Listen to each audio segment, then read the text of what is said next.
watumishi wako ambao wameridhika kutuita ili tutekeleze shughuli muhimu za jamhuri yetu. Tunakuomba uteremshie baraka zako sisi tuliokutanika hapa, na utujalie na tuyatende na kufikiria mambo yote tutakayofikishwa mbele yetu kwa njia ya haki na uaminifu, ili utukufu na sifa zako ziendelezwe, na ili kustawisha amani, ufanisi na heri nchi yetu na wale ambao hawajazao wamesikabidhi mikononi mwetu. Amen.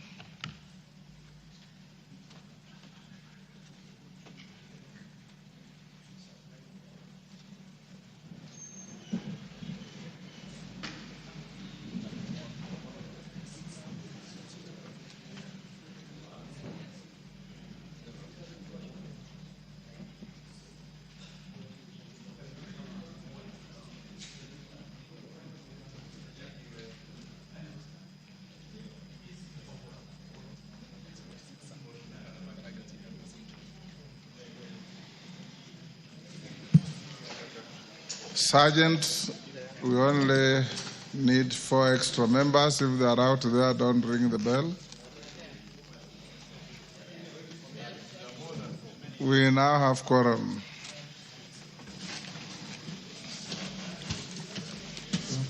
Order number 1, administration of oath.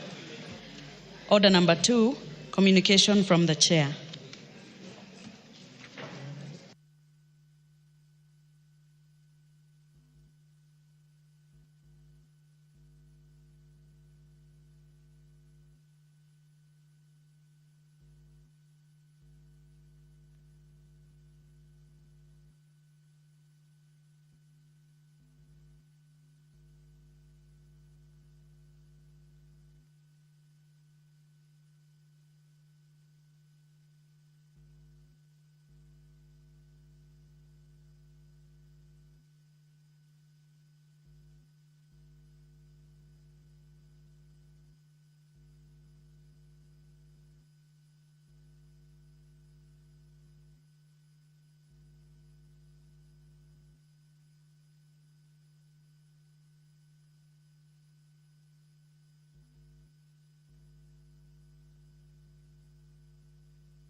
I know.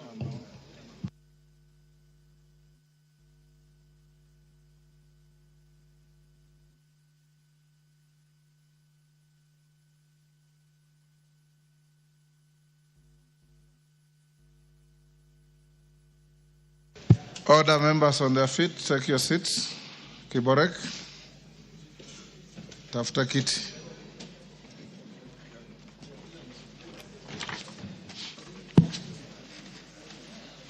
Honorable members, there's a communication on a withdrawal of the Public Transport Motorcycle Regulation Bill, Senate Bill number 38 of 2023. Honorable members, you recall that on Wednesday, 12th February 2025, I reported to the House that I had received a message from the Senate on the passage of several bills, among them the Public Transport Motorcycle Regulation Bill, Senate Bill number 38 of 2023, sponsored by the Senator for Kakamega County, Senator Dr. Boni Khalwale, CBS MP, who is also the majority whip in the Senate. The bill seeks to establish a legal framework to regulate the use of motorcycles, commonly known as boda-bodas, in the country by introducing new provisions for their registration, operation, and safety at the county level. Following the conveyance of the message from the Senate, the bill was read for the first time on Thursday, 13th February 2025, and committed to the Departmental Committee on Transport and Infrastructure for consideration in accordance with the provisions of Standing Order 127. I am aware that the committee had begun engaging stakeholders on the bill. This notwithstanding, honorable members, have since received a letter from the Speaker of the Senate informing that the sponsor of the bill in the Senate requests its withdrawal and cessation of further consideration. In the letter dated 7th March 2025, The Speaker of the Senate conveys the request, noting that the Senator for Kakamega County cited widespread public outcry regarding some of the provisions of the bill. This request presents a novel procedural scenario, as this is the first time that such a request has been received in the bicameral processing of bills in the Houses of Parliament. Notably, our standing orders only provide for the withdrawal of a bill whose sponsor is a member of this House, and also provide for co-sponsorship in the case of a bill originating from the Senate. For clarity, honorable members, Standing Order 141 provides, and I quote, before commencement of business or on the order paper of the day for any stage of the bill being read, the member in charge of a bill may, without notice, claim to withdraw the bill. Members at the bar, take the nearest seats. Take the nearest seats. Arico, take the nearest seat.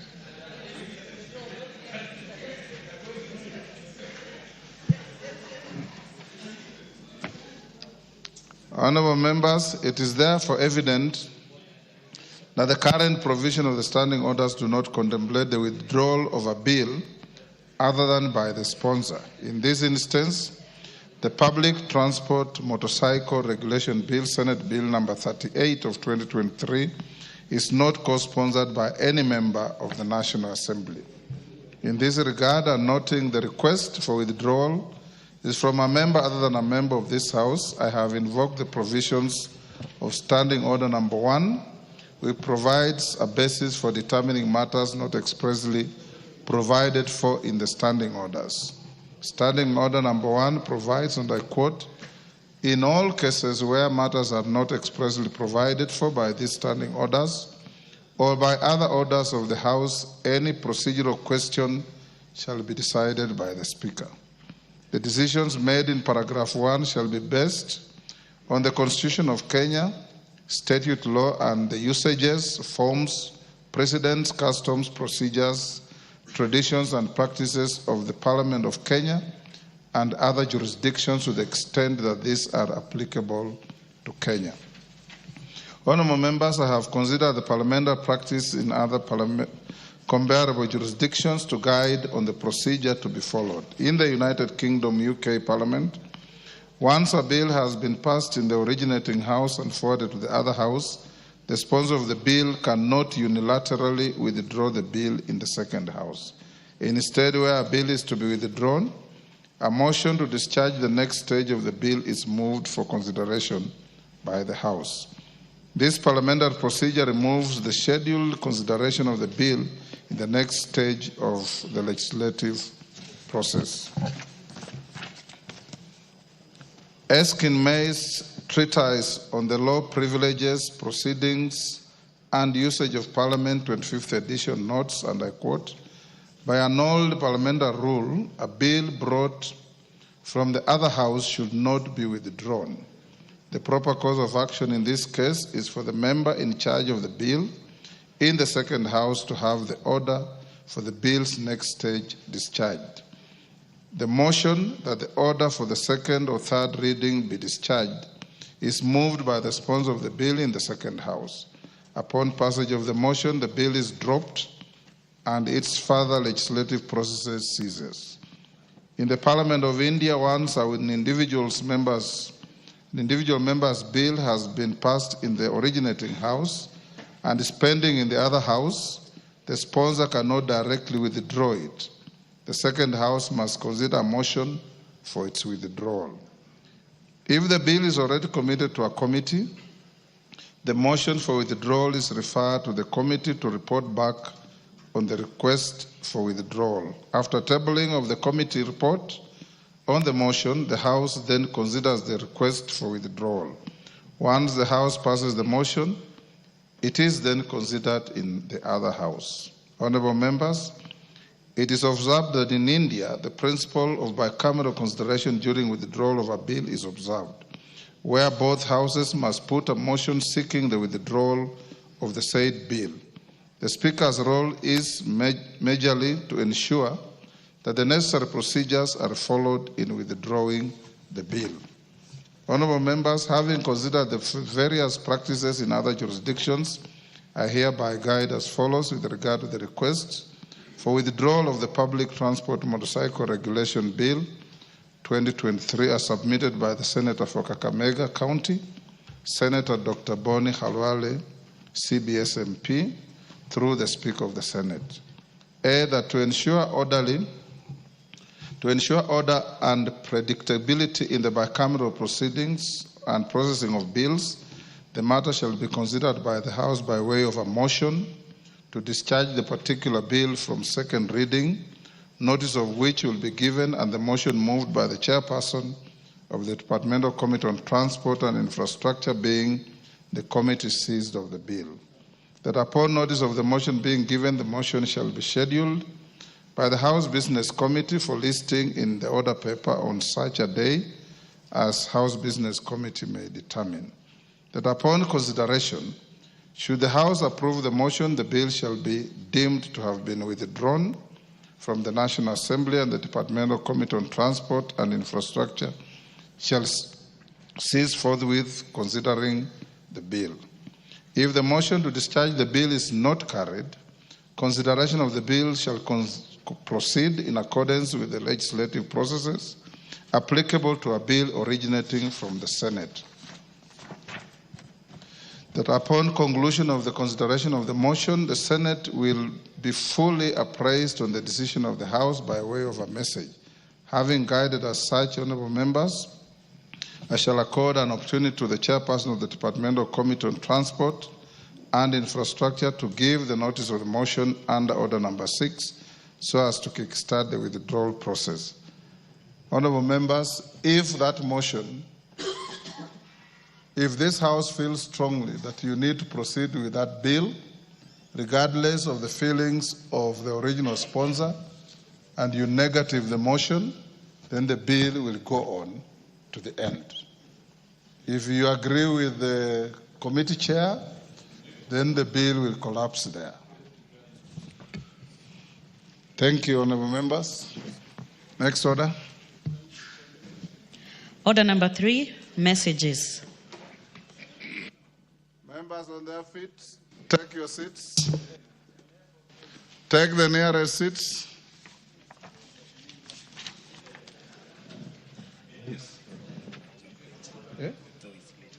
I'll allow you. Yusuf, take the nearest seat.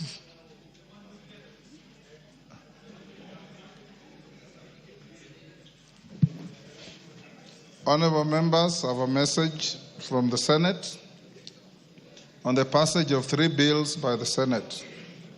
Honourable members, pursuant to the provisions of Standing Order 41-4, Order, Dorothy. Honourable members, pursuant to the provisions of Standing Order 41-4, I wish to report to the House that I have received 3 messages from the Senate regarding the passage of the following 2 Senate bills and 1 National Assembly bill. 1, the Energy Amendment Bill, Senate Bill number 42 of 2023. 2, the County Public Finance Laws Amendment Bill, Senate Bill number 39 of 2023. And 3, the Land Amendment Bill, National Assembly Bill number 40 of 2022.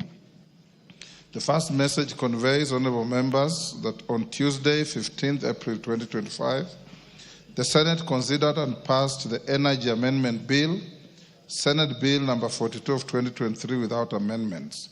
The bill, which was published by Kenya Gazette Notice number 162 of 1st September 2023, seeks to provide for energy purchase agreements, among other provisions. The second message, honourable members, conveys that on Tuesday, 15th April 2025, the Senate considered and passed the County Public Finance Laws Amendment Bill, Senate Bill number 39 of 2023 with amendments. The bill published by the Gazette Notice number 159 of 1st September 2023 seeks to amend the County Assembly Services Act Cap 265D to establish County Assembly Fund. Honorable members, the third message conveys that on Tuesday, 15th April 2025, the Senate considered and passed the Land Amendment Bill, National Assembly Bill number 40 of 2022 with amendments. In this regard, the Senate now seeks the National Assembly's reconsideration of the bill in accordance with the provisions of Article 112 of the Constitution. Having passed the said bill, the Senate now seeks the concurrence of the National Assembly pursuant to the provisions of Article 110(4) of the Constitution. Honourable members, with regard to the Senate bills, you will note that the standing orders require the Speaker to cause a bill received from the Senate to be read a first time upon conveyance of its message to the House. In view of this, I hereby direct the clerk to schedule the two Senate bills in the order paper for the first reading at the next sitting. Thereafter, the Energy Amendment Bill, Senate Bill number 42 of 2023, shall stand committed to the Departmental Committee to the Department of Energy, and the County Public Finance Laws Amendment Bill, Senate Bill number 39 of 2023, to the Departmental Committee on Finance and National Planning for consideration. With respect to the Land Amendment Bill, National Assembly Bill number 40 of 2022, the message and the schedule of the Senate amendments to the bill are hereby referred to the Departmental Committee on Lands for consideration and reporting. I also direct the clerk to circulate the schedule of Senate amendments to the bill to all members. The committees to which the bills have been referred are encouraged to prioritize their consideration and submit their reports as soon as is practically possible to enable the House to proceed with the necessary next steps of the bills. I would encourage them to work through the recess so that by the time we resume, they have gone through the bills. Thank you. Next order. Order number 4, petitions. Order number 5, papers. Majority Leader. Yes, Milemba. What's your point of order? Honorable Speaker, I've been following the communication from your desk, especially on bills from Senate. And you notice that, Honorable Speaker, the Senate can even afford to bring a bill here and again withdraw it. And more than many times, we are giving the Senate bills more time as compared to the honorable members' private bills, which could be very, very important for this country. Honorable Speaker, with a lot of humility, I want to beg you that the private members' bills be given more seriousness and time as we move forward. Thank you, Honorable Speaker. Thank you, Honorable Speaker. I would like to join the leader here and the trade unionist to say this, Honorable Speaker, that I noticed on the order paper we have a lot of Senate bills, and Senate bills be given priority in this chamber. But members here, including myself, have always prepared bills tediously, and they send them to legal teams, and we take a lot of time to ensure that we have prepared bills. But, Honorable Speaker, those bills hardly find their way to the floor of the House. But yet, we give a lot of preference to Senate bills, which are actually private members' bills. Private members from Senate get a lot more time in the National Assembly. Honorable Speaker, we need to give priority to these members. I remember the 12th Parliament actually prepared very many bills, but only one found its way and it was not even completed. And at the end of the session, Honorable Speaker, this Parliament, you will read a long list of bills that have been prepared by members, over 200, I think it was over 200 last time, which never found their way here. But the bills at the Senate find their way here, and they even have the temerity to want to withdraw them. Honorable Speaker, we need to give members of the National Assembly an opportunity to have a bill in their name passed in this chamber. But if we continue, Honorable Speaker, members will feel discouraged. They will stop legislating and concentrate on oversight and other matters. Honorable Speaker, I beg of you that you need to make a fundamental ruling on which bills get preference in this chamber in terms of private members' bills. Honorable Speaker, I beg. Thank you. Speaker, I think I must admit that the Mwalimu Omboko Milema has raised a very fundamental issue and also reminded me the trepidation some of us have gone through in the process of presenting bills that come all the way to the floor of the House. Honorable Speaker, I have a living example. My bill went all the way to the second reading and a question was put, and so almost, I think, 4 or so months, it has never found its way in the committee of the whole House. As much as there could be other external forces, indeed, Honorable Speaker, Parliament should be an independent institution. To the point that is switched on and off by external forces that prevent members of bills being progressed, it does not fairly. Order, Oundo. You are making a very outrageous allegation without evidence. There is no external force that presses buttons on this House. And you know that. Complain of the delay in processing your bill, don't make outrageous allegations against your own House. In fact, you must withdraw those remarks. I don't want to go in the history like Martin Shikuku. Let me withdraw that particular aspect. And apologize to the House. Fine, let me withdraw and apologize because I don't want the Martin Shikuku way. But the fact remains, Honorable Speaker, members are being frustrated. The good thing is nobody remembers what Martin Shikuku did. Dr. Kainan can... Dr. Kainan can... I do, but go on.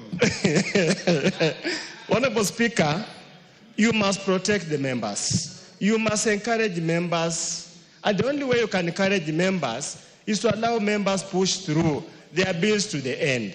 In addition, Honorable Speaker, bills are taken unnecessarily too long to be processed even in our own committees. For example, I don't know if the Budget and Appropriation Committee is overwhelmed by work. You find that some bills stay there for almost 6 months before you are even invited to come and present the bill. Something seriously is not, don't want to say something's wrong, but something is not working the correct way. You made your point. Thank you. Thank you. Yes, Bokose. Honorable Speaker, Honorable Oundo knows very well that he appeared last week before the Budget and Appropriation Committee on his bill. And we processed it, and we gave him an opportunity to be able to make his statements, and therefore I think he needs to withdraw. He can't make that kind of remark in the floor. Yes, Atandi. Honorable Speaker, thank you very much. I also would like to associate myself with the sentiments expressed by various members over delay of bills by members and even motions. Honorable Speaker, this is really frustrating. I am a victim. I moved a motion last term. I wasn't able to process it because of delays. Again, in this session, I have also moved 2 motions. They have not been processed here on the floor of the House. Honorable Speaker, I think we need to give priority to motions and bills by members of this House as opposed to giving priority to those ones from the Senate. Also, Honorable Speaker, I also want to say as Chair of Budget that as of today, there is no bill by members that has not been processed by our committee. The only bill that has not been processed are only 2, and the members were given a chance to appear, but they were busy, they sent apologies, and we agreed with them that we are going to schedule meetings later when they are available. Otherwise, the Budget and Appropriations Committee is working around the clock to ensure that bills that are before us that require approval is processed in time. I want to urge members that if there's any bill that is before us that has not been processed, please feel free to contact me so that we be able to fast-track all those bills. Otherwise, Honorable Speaker, let us give members bills belonging to our members priority because those are the bills that really go into our names. And today, members are being castigated that they have not been able to move bills and to make laws in this House. I think this is the time, Honorable Speaker, that even the fact that on Wednesday mornings, we sometimes turn down bills by members to give priority to bills from government. I think it's something that I think as a policy we need to stop it, and so that we can serve members. Thank you, Honourable Speaker.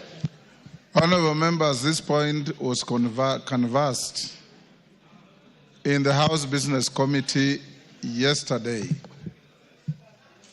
raised by Honourable Owen Bayer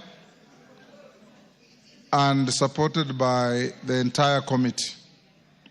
We did agree that from now going forward, we are going to give priority to private members' bills. I encourage committees where bills have been held for a little while because of a backlog of work to ensure that the bills are processed quickly and go to the next stage. 2, honourable members, I have directed the clerk's office, after looking at several of the bills that passed through my office, that we have about 3-4 bills touching on the same issue.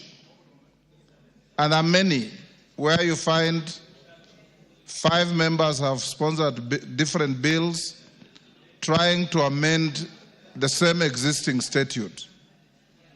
I have directed the clerk's office to reach out to members who have sponsored those bills to find a way of amalgamating those bills and still achieve the same intent.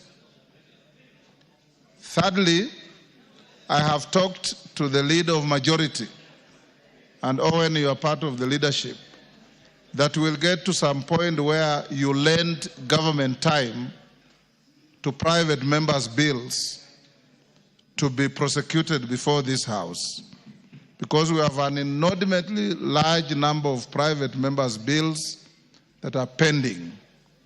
I have also been informed that there are many occasions also where members with bills have their bills listed for debate and they don't show up. This has also been happening.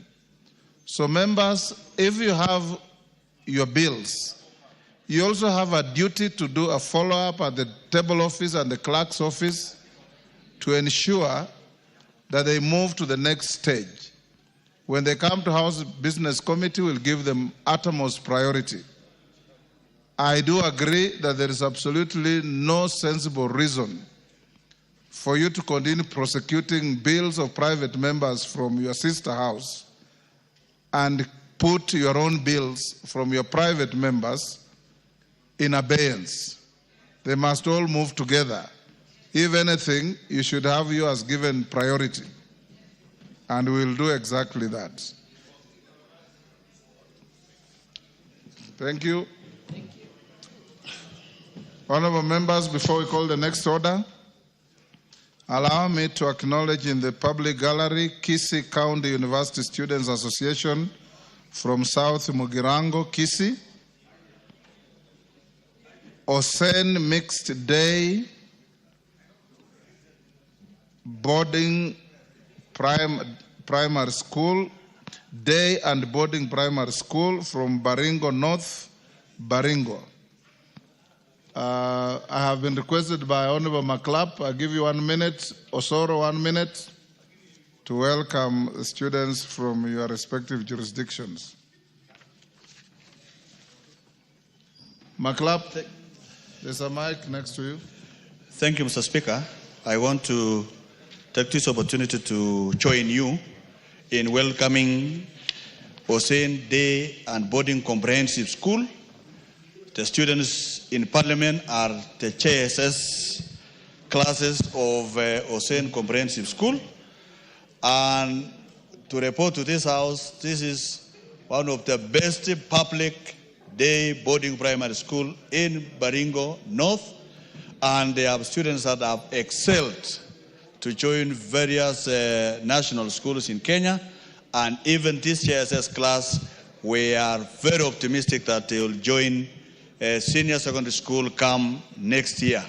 I want to encourage the students, this is the House of Parliament. If you work hard, you will be able to join Kenyans who are debating and making laws in this country and even some of you could be members of parliament in this particular house. Hussein, bravo, give it up. You are welcome to the House of Parliament together with the children from South Mukirango.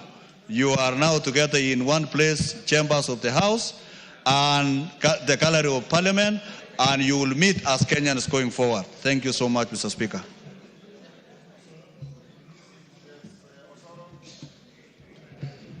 Thank you very much, Honorable Speaker. Honorable Speaker, I also want to join my colleague, the Honorable Maklap, in welcoming all the students in the chambers of parliament, but particularly the students that have come from South Mugirango constituency. Honorable Speaker, I must confess that I just heard you mention that my students are here, and I'm very happy. But it's the spirit in our people that form Nikujituma. So they've decided to bring themselves here and learn. And it's really quite encouraging, and I want to encourage them to pursue their education, to continue, learning more from those who are ahead of them, to continue, focusing on their future. Honorable Speaker, because these are students from the university, it's important for me to mention, Honorable Speaker, that South Mugirango, by record that we have, Honorable Speaker, we have about 12,000 students so far every year going to the university. So really that is encouraging because the constituency is quite diverse with about 120,000 registered voters. So it's quite encouraging, and we want to tell them to proceed and work very hard in their and focus on their life. Thank you very much. Thank you. I join both of you in welcoming the students and whoever is accompanying them to the House of Parliament. Call out order number 5 again. Order number 5, papers. Majority Leader. Thank you, Honorable Speaker. I beg to lay the following papers on the table of the House today, Wednesday, April 23rd, 2025, in the afternoon sitting. A, report of the Auditor General and financial statements of Eldas Technical Vocational College for the year ended 30th June 2023 and certificates therein. B, reports of the Auditor General and financial statements for the year ended 30th June 2024 and the certificates therein in respect of the following. 1. Chama cha Mashinani. 2. Coast Region Water Security and Climate Resilience Project Credit Number 5543 KE 740 KE State Department for Irrigation.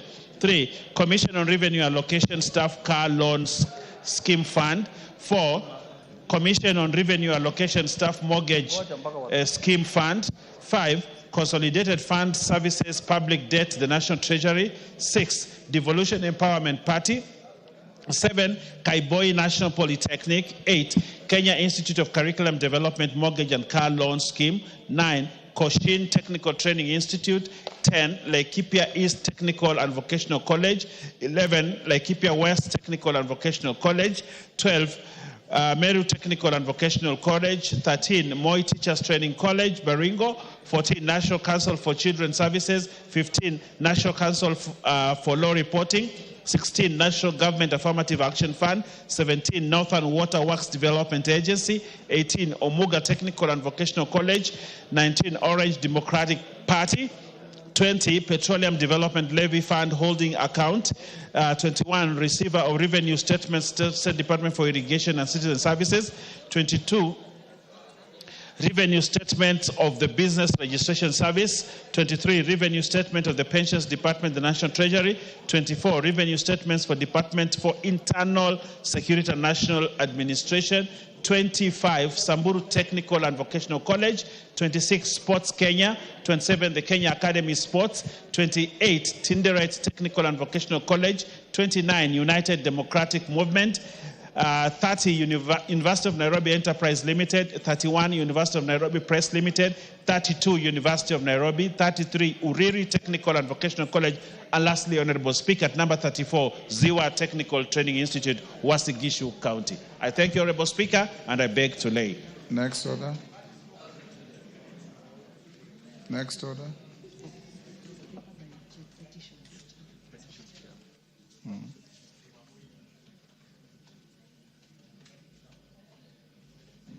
Do we have any petition?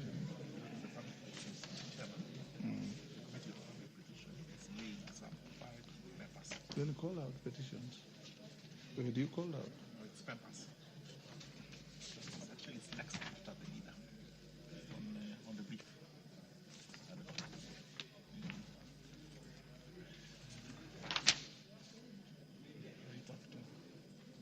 You guys are confusing me. I'm following what you are doing. Next order.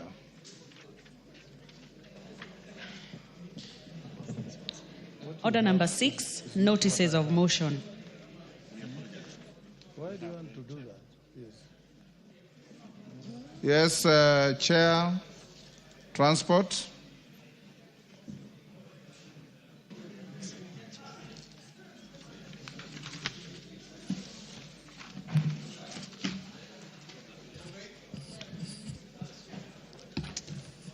Honorable Speaker, sorry. Hold your consulting with horses. GK, hold your horses.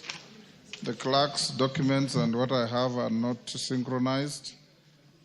Take your seat. Chairperson, Public Petitions Committee. Thank you very much. Kagezi. Yeah. Thank you very much, Honorable Speaker. Honorable Speaker, I beg to lay the following papers on the table of the House today, Wednesday, 23rd April 2025.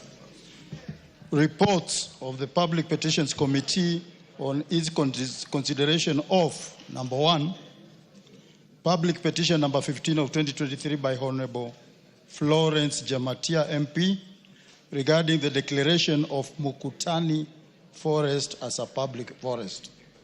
Number 2, Public Petition number 54 of 2023 by teachers regarding unlawful deductions by Teachers Service Commission in favor of Kenya Union of Special Needs Education Teachers, KUSNET. Number 3, Public Petition number 62 of 2023 by the Kenya Union of Post-Primary Education Teachers, KUPET, regarding stagnation of teachers' progression in public service. Number 4, Public Petition number 63 of 2023 by former employees of Bohemian Flowers Limited in Nakuru County regarding the unfair termination. And lastly, Speaker, number 5, Public Petition number 67 of 2023 by Honorable Moses Kirima, MP, regarding the dismissal from employment of Mr. Gerard Muli Kiilu by Absa Bank, formerly Barclays Bank Prestige Center. Thank you, Mr. Speaker, and I beg to lay. Thank you, Kagezi. Next order, order number 6. Order number 6, notices of motion.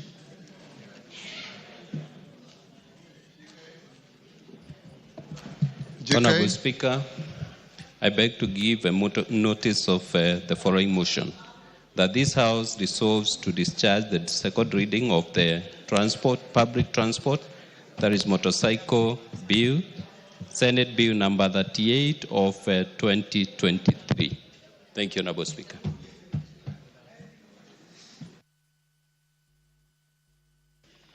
Thank you, GK. Next. Order number 7, questions and statements.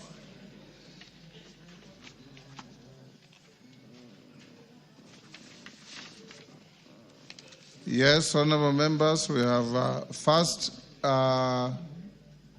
today we were supposed to have the Minister for the Cabinet Secretary for Roads and Transport.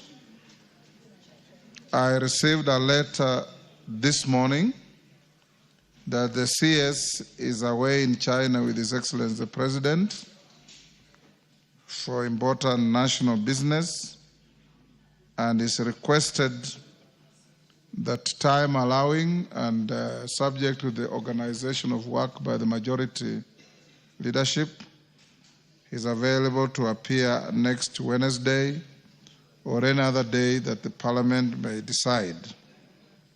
You will be notified accordingly.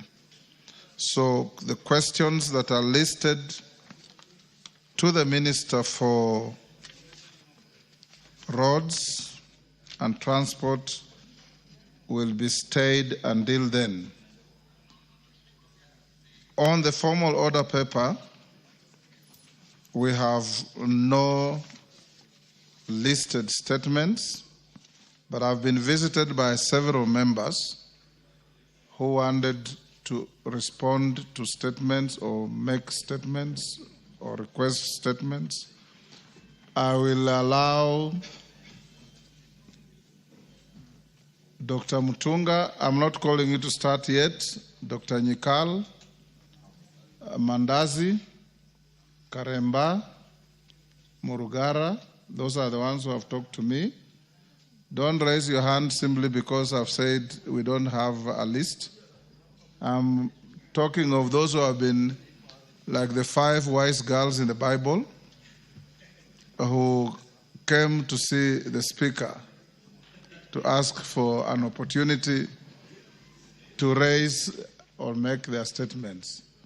Let's start with the Honorable Murugara. Note your numbers. When one finishes, another one takes Murugara.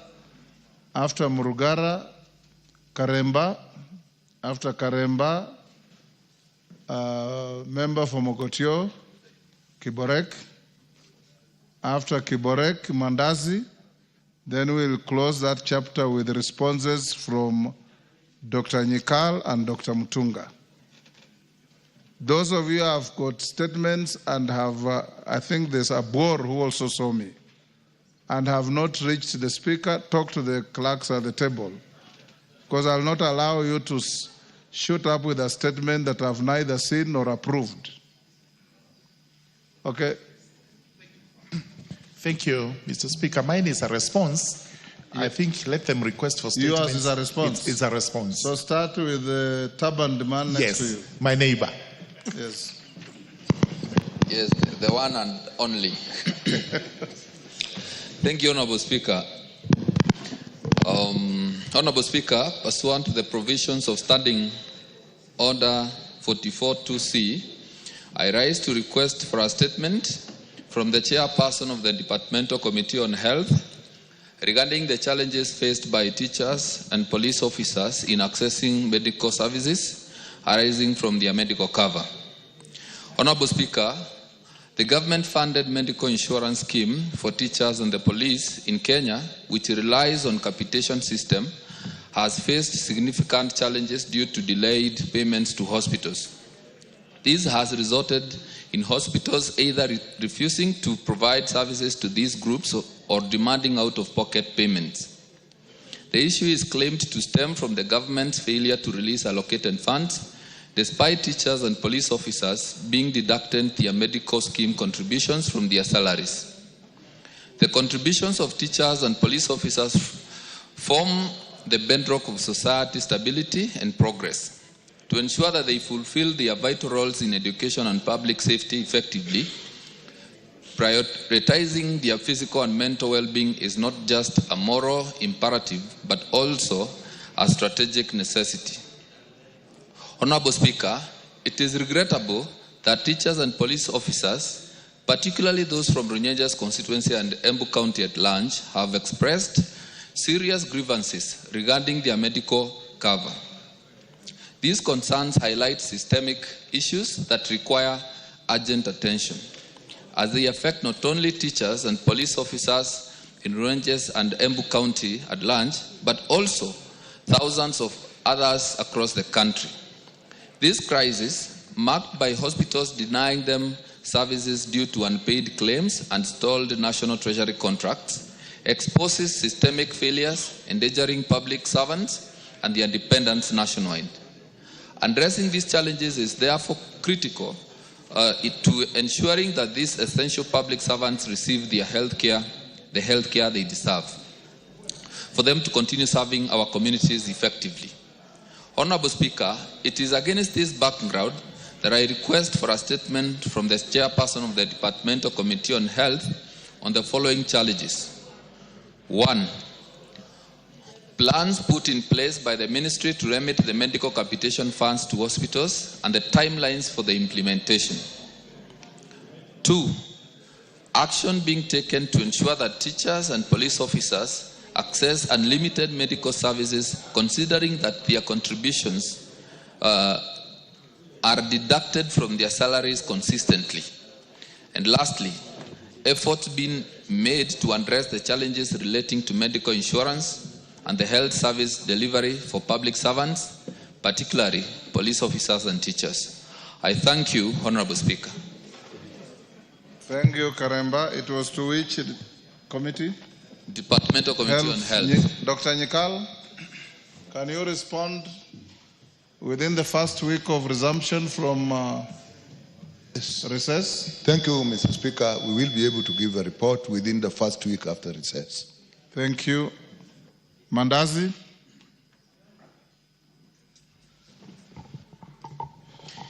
Thank you, Honorable Speaker.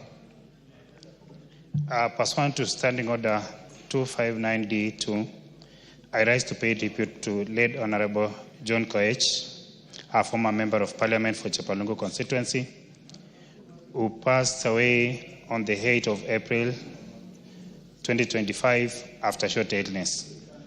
Honorable Speaker, the late Honorable Koech was laid to rest on the 15th April 2025 in his home in Chepalungu constituency.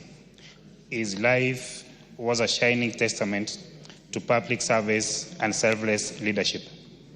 He was a statesman of extraordinary humility, reserve, and character.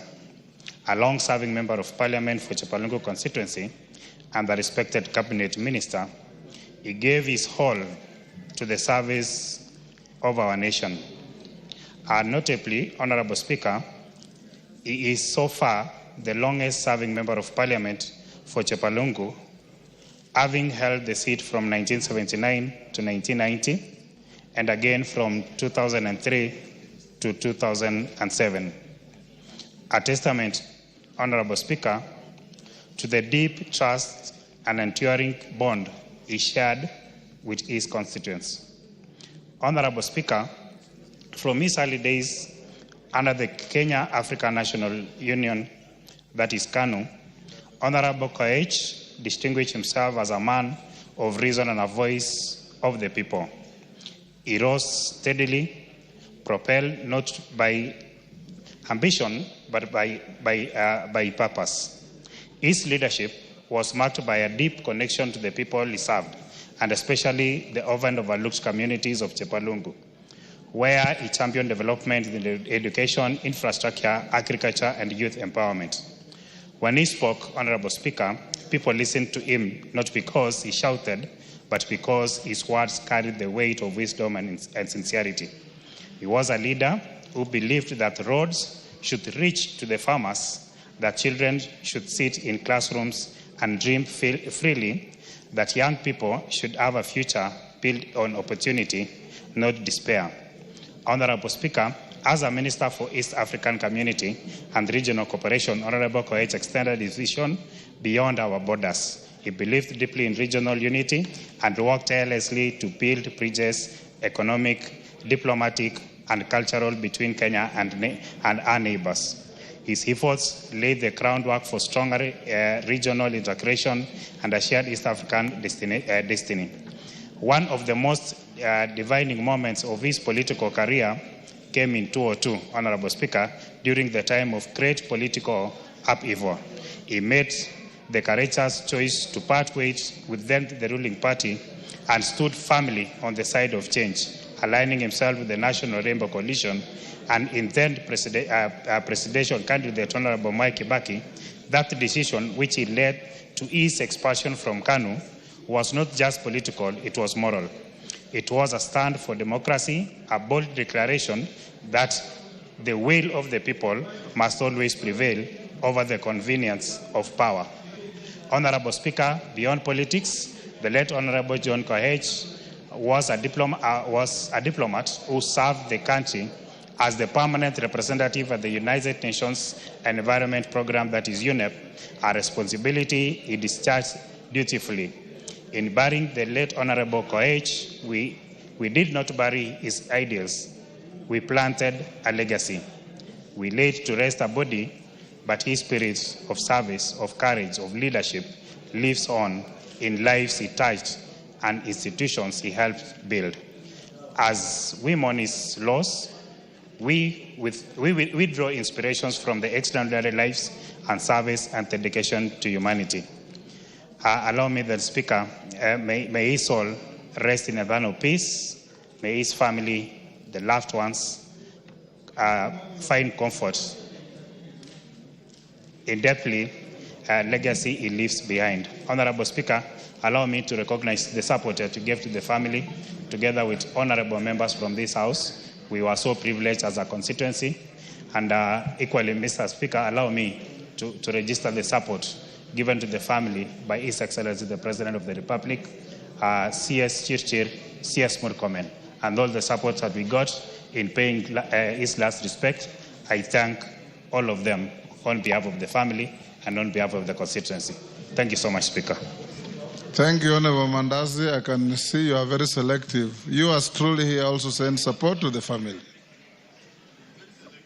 Honorable members, Honorable John Koech served this House with absolute distinction, served the country with distinction, a man of great resolve and principle.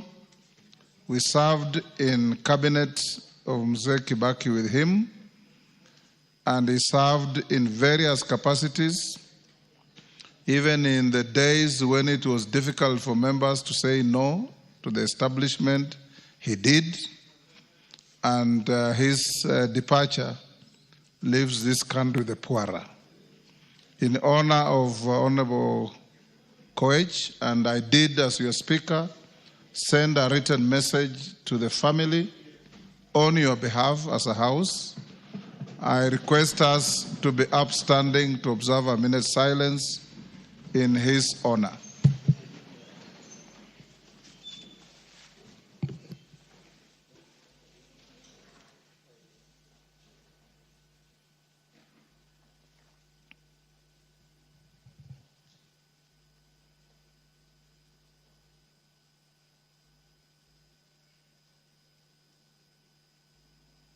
May his soul rest in eternal peace. Amen. Yes, Sunguli? Yes, on the same? Okay, let's start with Sunguli. I'll not give many of you. I'll give Sunguli, Karoli. Mr. Speaker. And the last governor of Rift Valley.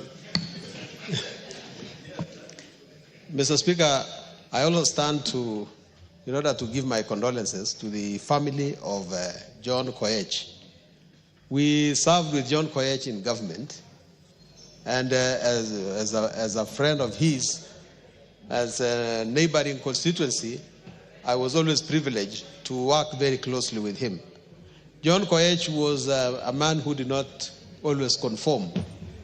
He was his politics was always different, but he was also in strong competition with people who are of equal stature, like Munai Arab Soy. Mr. Speaker, I must say that the death of Honorable Koech just tells us two things. First of all, that great people actually go. But the second one is that if you look at it very carefully, the reason why we members of parliament must have an insurance to many things is actually very, very important. And you can deduce that from the way he lived and the way he eventually died. It's important that members of parliament look after their security after the House eventually leaves you, or when you leave the House. Mr. Speaker, with those remarks, I must say... Carolo Mondi. Thank you very much, Right Honorable Speaker. I just wanted to make a small suggestion. I didn't know Honorable Koech, but I think maybe we should have a tradition in the House that when we want to honor a past member, we invite part of the family to be in the gallery. I think that's what I see in other jurisdictions, so that they feel and they understand the appreciation that we are extending to them. I think because maybe Koech's family is not even aware. Yes, thank you. It's a valid point. Those who prompt the House to honor our departed colleagues sometimes logistics allowing. We don't mind part of his family in the Speaker's gallery when we are doing so. Yes, Honorable Sirma. Yes, Mr. Speaker, thank you for the opportunity you have given me. Honorable John Koech served with me in the year 2002, 2007 in this House. Mr. Speaker, I had known John Koech because I was a person following politics from way back until even when he was expelled, Mr. Speaker. And he was a person with a position in what he believes in. Even by being expelled in Kanu, it was about drama of what has happened in the country and even the change which was required at that time, Mr. Speaker, was John Koech's vision, because he didn't believe in dictatorship.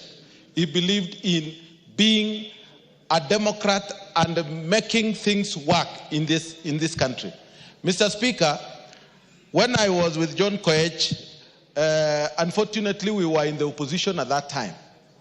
And John Koech had been appointed by Kibaki into government when he stole some members of KANU. By President Kibaki. By President Kibaki. He had stolen some members of KANU at that time to work in government. So they worked together, and unfortunately when we went for a rally in Bomet sought, we made very serious statements, Mr. Speaker.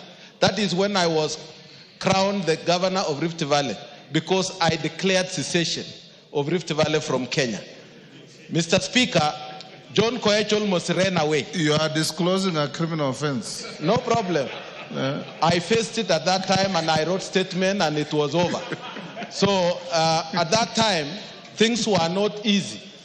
Mr. Speaker, John Koech was a person who would stand during difficult times. And I know the drama which was there between Isaac Ruto and John Koech before the house in Kabarak. Because one of them was being brought in through the back door and another one going through the school. Because it was big game in Chepalungu constituency. Because Moi was playing the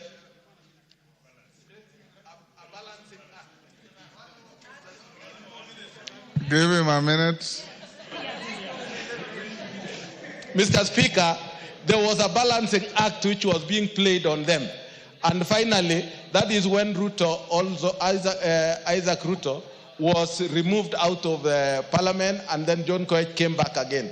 So, Mr. Speaker, he has faced the difficult times of his life in politics, and also sweet times. Mr. Speaker, may his soul rest in eternal peace. Thank you. KJ? He was dismissed while he was in KJ? Honorable Speaker, it is on my behalf and on behalf of the people of the Dagoretti South constituency that I pass the condolences to the family of John Koech, a consummate leader, and he has served in a life that has left a legacy for his people and for the country. Mr. Speaker, as I pass these condolences, I also want to bring notice to this House that Nairobi City County has just lost a very young, a very passionate leader in the name of MCA for Kariobangi North, Honorable Joel Munuve. Joel Munuve is known to me for many years, Mr. Speaker. He first vied in 2007 when we were part of a big movement, the Gen X revolution. Back then, when we were clamoring for space for young people in leadership, I dare say that our movement was not faceless, it was not leaderless, it was not formless, and some of us ended up taking up positions, some of us in parliament, and people like Joel Munuve have ended up as MCAs in the Nairobi City County.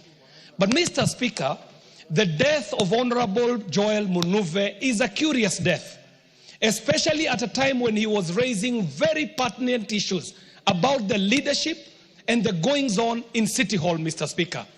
Only 3 days before his death, the Honorable Joel Munuve dared to first collect signatures for the impeachment of the governor of Nairobi City County. Secondly, he had said that he's going to reveal very damning information about the goings-on in City Hall, Mr. Speaker. So even as we are saying pole to the family of MCA Joel Munuve, I wish that this House would stand up and call upon the investigative authorities not to gloss over this matter, because this matter might be having very serious interests that go very high up. Mr. Speaker, we would not want to place the blame anywhere. Let that be left to the investigative authorities. All we are asking, Mr. Speaker, is to ensure that the death of Honorable Munuve is investigated to the full and that no stone is left untouched. And let us not imagine that the issues that he was canvassing have no connection to a certain death of a very passionate leader who was serving Nairobi City Council with very good ideas, very reform-minded, transformative, and a seeker for integrity in Nairobi City Hall. I thank you, Mr. Speaker, for that opportunity, and may his soul rest in eternal peace. Kiborek. I'm giving you an opportunity to request for your statement. I know. Yes. Thank you, Mr. Speaker. Honorable Speaker, pursuant to the provision of Standing Order number 44, 2C, I wish to request for a statement from the chairperson of the Departmental Committee on Administration and Internal Security regarding a recent attack by armed bandits along the Marigan-Ginyang Road in Baringo County. Honorable Speaker, on 21st April 2025, armed assailants ambushed traders who were en route to Ginyang Market from Mogotio, resulting into a tragic death of Mr. Philip Kipchirchir and Mr. Peter Kingori, who are both driving to Ginyang Market. One other person sustained injuries during the attack. The victims were accosted in what escalated from a banditry incident to highway robbery with violence in broad daylight. The matter was formally reported to Marigat Police Station under OB number 20-21-04-2025, this attack raised serious concerns about the state of security in Baringo and in the northern part of the country and the Kerio Belt.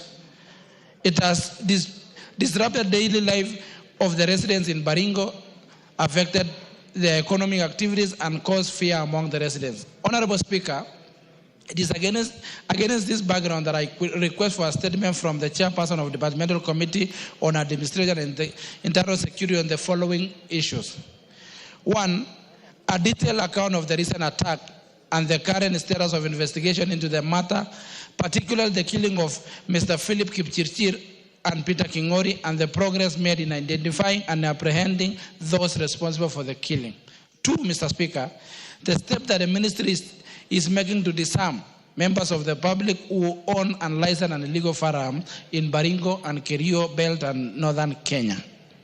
Three, the short-term and long-term measures the government is undertaking to curb recurrent banditry in the region, including thorough vetting of the already existing National Police Reservists, who they should be vetted. The National Police Reservists should be vetted, and we should get a statement about the same on the firearm which they were given without proper training like the police. Thank you, Mr. Speaker. And I beg to ask from the Departmental Committee on National Administration and Internal Security on statement on the same. Thank you. Raso, I don't see your chairman. Can you do so? Are you able to do so on Wednesday next week, being a security issue, or you do it after recess? Thank you very much, Honorable Speaker. Honorable Speaker, with your facilitation, we were able to provide this House with a very detailed report. And currently, the area that is experiencing a lot of problem is Baringo. While in most of the regions, Turkana, Samburu, Isiolo, Marsabit, the guns are largely silent. Honorable Speaker will be able to give report to the House immediately after the recess. Thank you, Honorable Speaker. Thank you. In addition to that, Honorable Kiborek and your colleagues from Baringo, yourself, Maklap, Kamket, Musa Sirma, Chematia, Kandie, and Kamren. You are leaders. You are going on recess. Go around your county and talk to those young people and encourage them to stop wielding illegal firearms. It is those young men who vote for you. It is those young men who you use for good and for bad. Go and meet them and talk to them so that as leaders you also play your role to ensure that there is peace within your jurisdiction. And I'm sure you can. Some of those young men are your age, Kiborek. And I'm sure you can use your magic as a youth to get to them and talk to them. Your access to them is better than probably Musa Sirmas and others. Please go and do that. Don't wait for the police to come from Nairobi. You can also play your part. Yes, Sirma?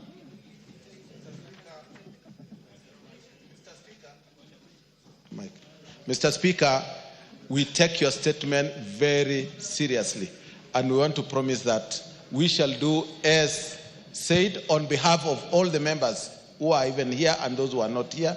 We shall endeavor to make sure that we clean up what is the mess within Baringo. Thank you. Thank you. Make sure you include Kamket.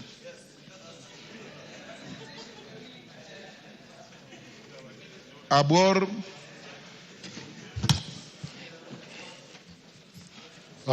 Thank you, Mr. Speaker. Honorable Speaker, pursuant to provisions of Standing Order 44.2c, I wish to request for a statement from the chairperson of the Budget Appropriations Committee regarding the status of implementation of the government's directive to securitize a portion of the road maintenance levy. Honorable Speaker, the government, through the Ministry of Roads and Transport, advised the Kenya Roads Board to initiate the securitization of part of the road maintenance levy, RMLF, amounting to Kenya shillings 7 per litre. This directive was aimed at raising urgent funds to settle the mounting pending bills in the road sector, which have continued to stall key infrastructure projects across the country. Honorable Speaker, while the securitization of future cash flows can be a viable financing mechanism under the Public Finance Management Act 2012, Cap 412A, and specifically Section 50 on public debt management, the implementation of such a strategy must be carried out transparently within the framework of public finance principles enshrined in Article 201 of the Constitution of Kenya, 2010. Other principles include openness, accountability, and responsible financial management that must be applied on the securitization proposal. Honorable Speaker, it is against this background that I request for a statement from the chairperson of the Budget and Appropriations Committee on the following.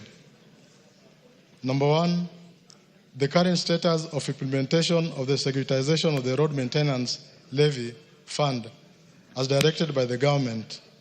Number two, the legal and financial framework being used to implement this securitization process, and whether there was approval of Parliament sought as required under Section 52 and 53, Cap 412A of the Public Finance Management Act, where future revenue streams are pledged. Number three, amount expected to be raised through this securitization arrangement and the criteria that will be used to allocate these funds towards spending bills in the road sector. Number four, any guarantees or circulars issued by the National Treasury in connection with the securitization transactions and the implications on public debt ceilings and fiscal sustainability. And lastly, Mr. Speaker, timelines set for the disbursement of the raised funds and measures taken to ensure transparency and accountability during the implementation. I thank you, Honourable Speaker. Budget, that is to your committee. Can you bring a response the first week upon resumption from recess? Yes, Speaker, we agree. Thank you. Murugara George. Thank you very much, Mr. Speaker. Mr. Speaker, this morning, Honorable David Kiplagat, the Member of Parliament for Soy, requested for a statement regarding the venue for recruitment of Kenya Prisons constables of Soy constituency in Uasin Gishu. Is he in the House? He is not here. Okay, go on. I actually sent to him the communication I got. Go ahead. Because I was told actually to deliver tomorrow afternoon. But fortunately, it has actually come from the Director General of Prisons to confirm how it is going to be in Uasin Gishu County as follows. The recruitment will be conducted in the following sub-counties. Trubo sub-county, it's pronounced Tarabo sub-county, Paul Boyd Boys High School at 8 a.m. on the 30th of April 2025. Soy sub-county, DCC's office Sirikwa at 2 p.m. Ainabkoi, Waunifo Stadium at 8 a.m. Moiben constituency at Moiben Center at 2 p.m. Keses, DCC's office Keses at 8 a.m. and Kapseret at Eldoret ASK Showground at 2 p.m. Honorable Speaker, there was also a question regarding missing sub-counties, and these members have interest in that because a few sub-counties are missing from the list, including one of my sub-counties in the Tharaka constituency known as Tharaka West. The answer I have received is that they are actually working on this to actualize the fact that all these sub-counties that are missing will be included in the recruitment exercise. And as soon as letters are produced to confirm this, they will be delivered to us for further communication to the honorable members of parliament. This communication is signed by Patrick M. Arando, CBS, Commissioner General of Prisons. And to ensure that we have it on record, I pray that I actually table it. Thank you very much, Mr. Speaker. Thank you. Dr. Mutunga. Thank you, Honourable Speaker. Honourable Speaker, I rise to respond to the statement by Honourable Eric Karemba, CBS MP and member for Runyenjes. Honourable Speaker, pursuant to Standing Order number 44-2C, Honourable Eric Karemba, CBS MP, requested for a statement on the 11th of March 2025 regarding high cost of feeds. The Ministry of Agriculture and Livestock Development responded as follows to the issues raised in the statement. Honourable Karemba wanted to have the statistics of milk production in Runyenjes constituency and Embu County in general. Honourable Speaker, according to the report from the Ministry, Embu County produces 101,347,503 kilos of milk annually. Manyata constituency produces 47,531,820 kilos. Runyenjes produces 32,850,269 kilos of milk. Bere South produces 15,121,880 kilos, and Bere North produces 5,843,534. The second issue that the honourable member was seeking to be informed on, Honourable Speaker, is the measures being put in place to decrease the cost of animal feeds required for the dairy farming. And the response is as follows. The first issue is National Animal Feeds Development Strategy by the Ministry. The government has embarked on development of an animal feeds, has developed an animal feeds development strategy to address feed situation in the country in which it prioritizes promotion of increased production of animal feeds, promotion of animal forage conservation, use of technologies such as irrigation to facilitate production of animal feeds in arid and semi-arid areas, as well as in arid and semi-arid areas, among others. Increase in production will ensure availability of adequate forage and the constituent feed ingredients, which will in turn reduce the cost of animal feeds. The second measure that the ministry is taking up is land commercialization initiative. The government is availing an unutilized land for animal feed production through the Ministry of Agriculture and Livestock Development.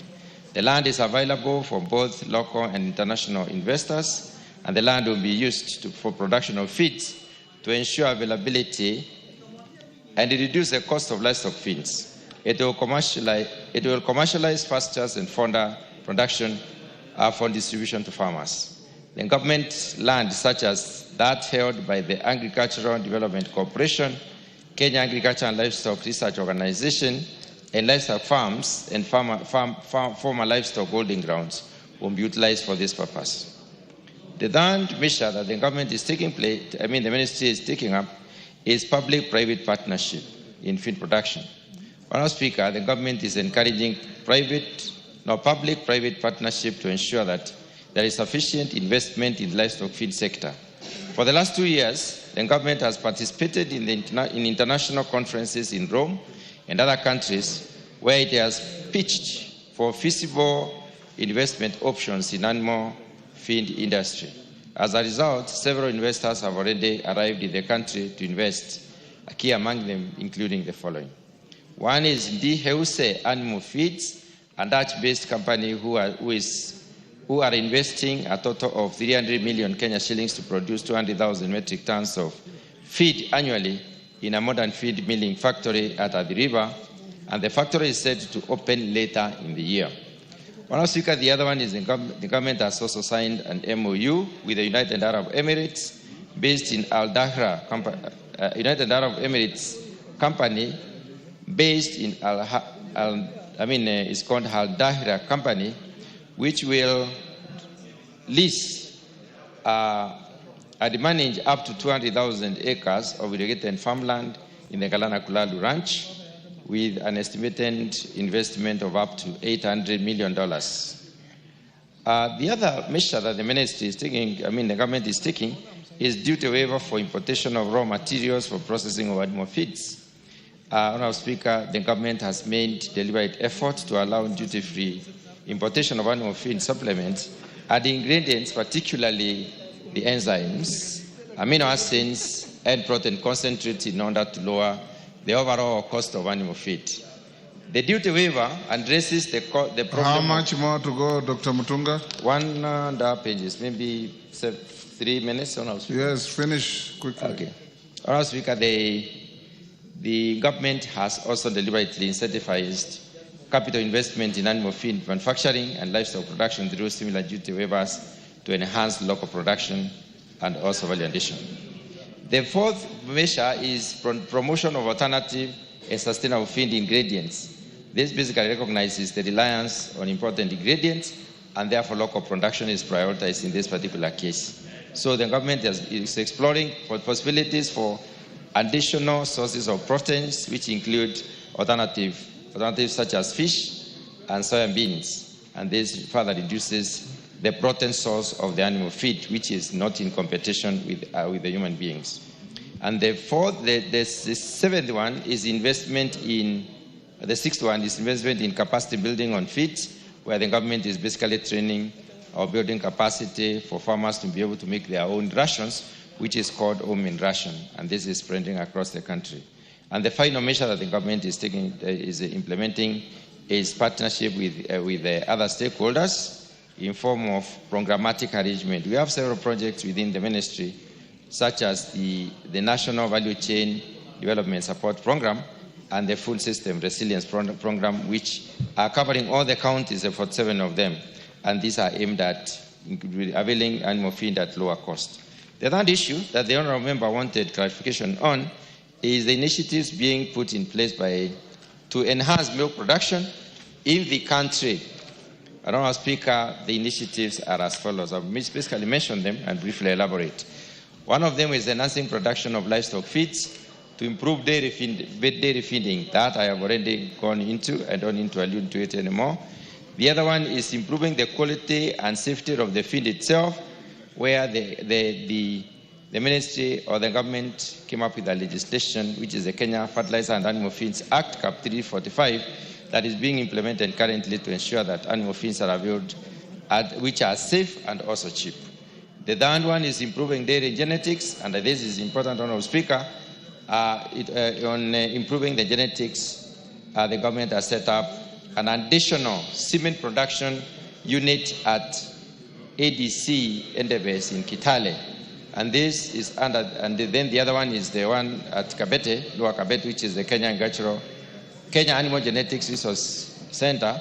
The two of them are producing semen, and this semen has also been supported by a distribution system whereby there is production of liquid nitrogen in various parts of this country. Liquid nitrogen on our speaker centers are including the one in Eldoret, there's another one in Meru, another one in Kirinyaga and Kaimosi. These are supplementary centers where you can get liquid nitrogen, and therefore you can get semen stored for a very long time. The other initiative is also having a sexy semen production unit, where the government has invested in an equipment to have sexy semen, and it is possible for Kenyans to get semen to produce AFAs at affordable rates, or female calves.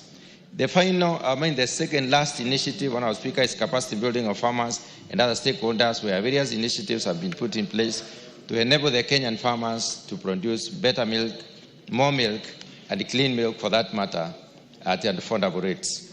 And the final one is implementation of key donor-funded projects that basically include the one I mentioned earlier and others that have got an entire country coverage to enable the Kenyan farmers to improve on the quality of the animals themselves in order to improve on the quality and the amount of milk that is produced.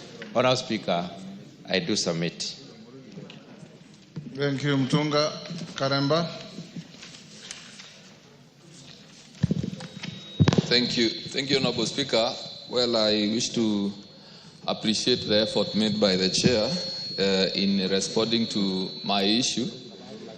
Honourable Speaker, I would wish to mention and make it clear to the Chair that there lies a huge potential in this country on the area of dairy production. And I would wish that the committee and ourselves also follow up to ensure that we exploit the benefits that we can get from the dairy farmers, because we have a huge demand for milk and products from dairy milk.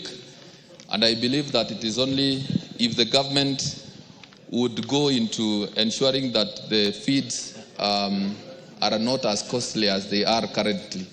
Recently, Honourable Speaker, we witnessed a high, or rather a spirited campaign to have mass vaccination of animals, and that was targeting the beef, or rather the livestock that is reared for beef. But mostly, if you go to our region, which is in Embu, you will find that we have many cows which are were not reared for beef but for dairy. And I believe that whereas we are not opposed to the mass vaccination, we believe that there is also enormous potential in the dairy sector, and we would get a lot of help if the animal feeds can cost lower. Thank you, Honourable Speaker. There's nothing to respond to Mtunga. He has just complimented what you said. Dr. Nyikal. Thank you, Mr. Speaker. In response to a request for statement by Honorable Anna Kainan, CBS MP, before the Departmental Committee on the status of Kalaza outbreak in Wajir County. Honorable members, I wish to bring to the attention of this House the current situation regarding the outbreak of Kalaza, also known as visceral leishmaniasis in Wajir. Kalaza is a life-threatening parasitic disease caused by a parasite. It is transmitted through the bite of infected sandflies and remains a serious public health concern, particularly in Kenya's northeastern, Rift Valley, and eastern regions. If left untreated, the disease has a fatality rate of 95%. Common symptoms include prolonged fever, weight loss, diarrhea, fatigue, anemia, darkening of the skin, swollen glands, and enlargement of the spleen and liver. Kalaza status in Wajir County. Kenya has, over the past 6 years, consistently reported between 500 and 1,300 cases of Kalaza annually, largely concentrated in 11 endemic counties. Since September 2024, however, a significant surge in reported cases has been observed in Wajir County, emerging as the epicenter. To date, Wajir has recorded 672 confirmed cases, the highest among affected counties.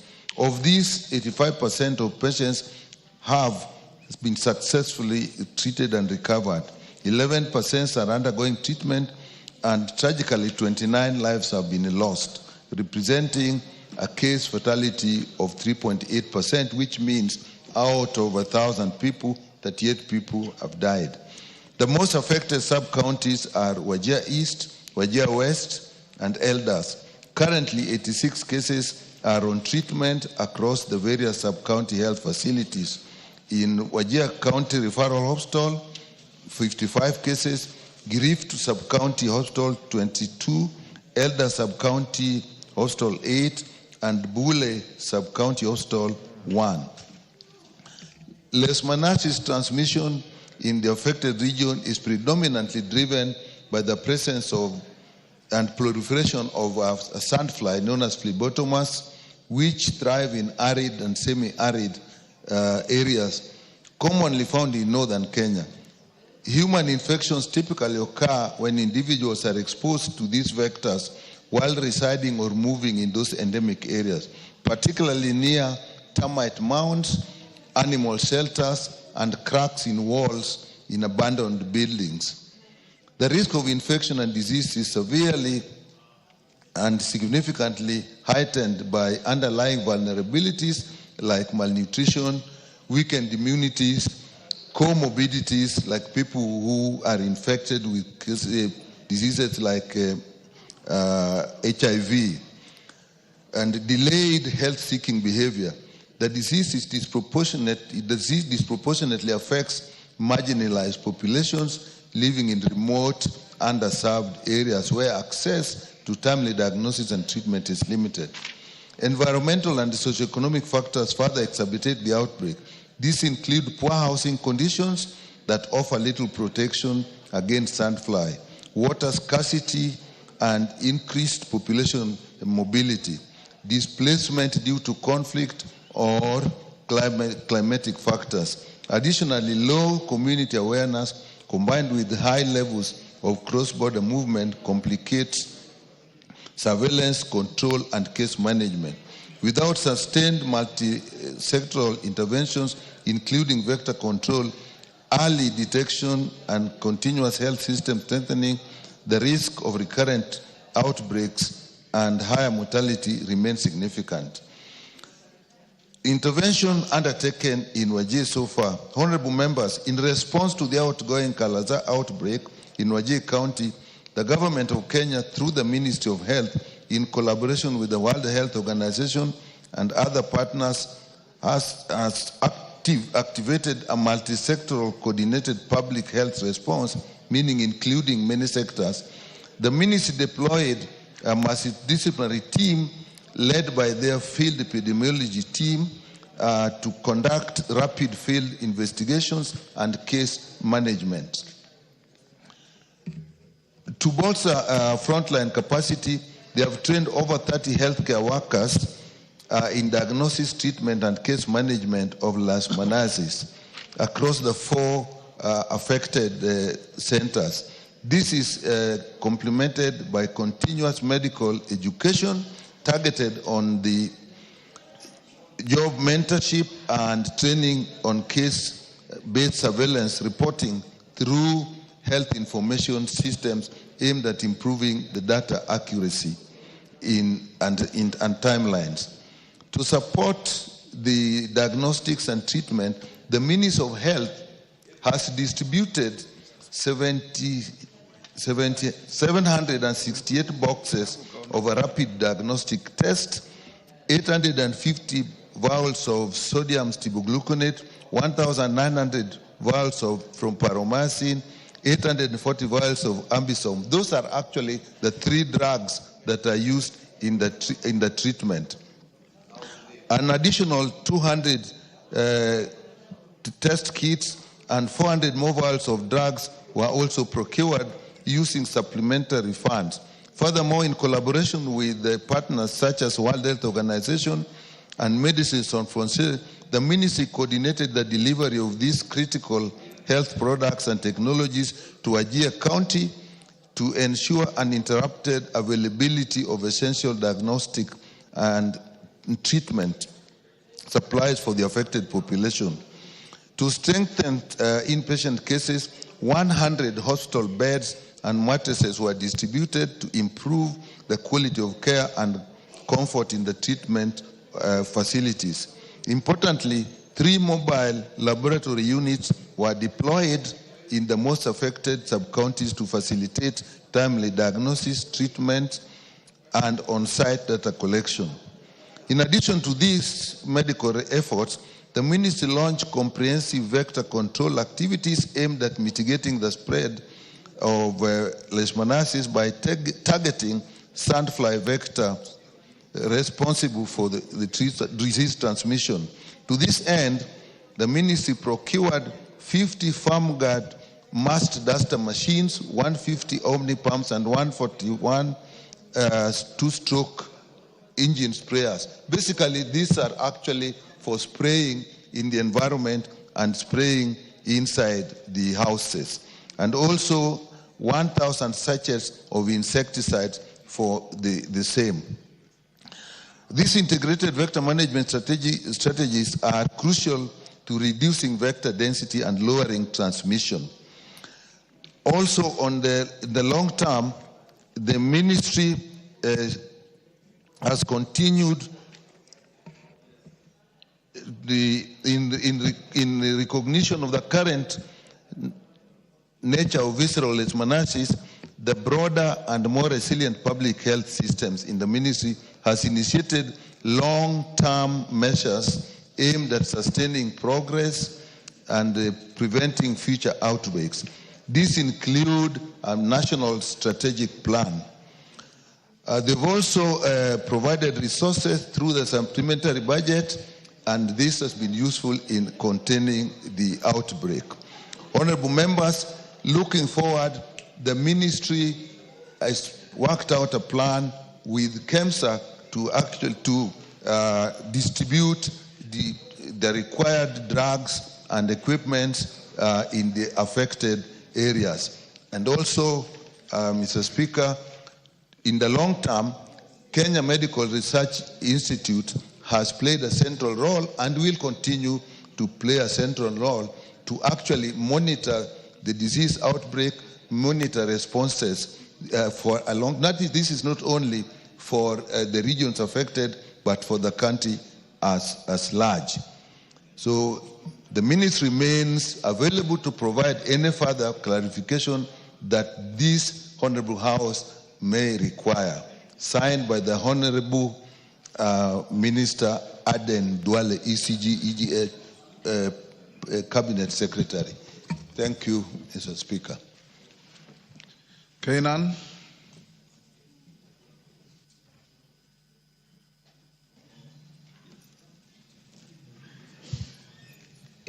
Thank you, Mr. Speaker. Mr. Speaker, the answer given by the chair is comprehensive. But as usual, Mr. Speaker, most of it is theoretical. The Kalaza outbreak, Mr. Speaker, is not a matter of yesterday. It has been there for years. And I'm sure in your other lives, even as a lawyer, as a magistrate, you know what happens in that particular area. Every year we are being told There is a strategic plan. Something is being done. Mr. Speaker, if we look at even the answer, 95% of all the Kalaza reported cases actually are fatal. 2 Wajir alone has over 762 cases. Ideally, it means it's something that we know health is devolved. But equally, Mr. Speaker, we also know that most governors, most county governments are also not prepared for this critical function. Therefore, it behoves upon the national government, notwithstanding this as a critical county function, to be always ready and be prepared to attend to these innocent people when they are infected by these these sandflies. Mr. Speaker, this has happened. It has happened many years ago. It has happened last year. It's happening this year. Ideally, by now, we should have a rapid response team at the Ministry of Health headquarters that will always be ready actually to attend to any part that faces this challenge. So what urgent measures are you putting in place, or the ministry putting in place, to make sure such outbreaks don't recur again to any other part of the Republic of Kenya? Thank you. Dr. Nyikal, what urgent measures? According to this report, Mr. Speaker, they actually have a team, an epidemiology team, that is actually who actually respond. And this case, actually, they responded, and they started by actually training people, and that involved the county health workers. That's according to the report. And also purchase of the drugs and the test kits that were required, and also purchase of the equipment that is needed to spray both in the houses and also in the environment where people live. So those are really the measures that I could see in this report they have taken. Honorable members, before the next order, allow me to acknowledge in the Speaker's gallery Pare Council of Elders led by Mzerama Lukindo from Taveta Constituency, Taita Taveta County. Musimame, mushangiliwe. Asante sana. Munakaribishwa katika jumba la bunge na mkae kwa starehe na fasaha.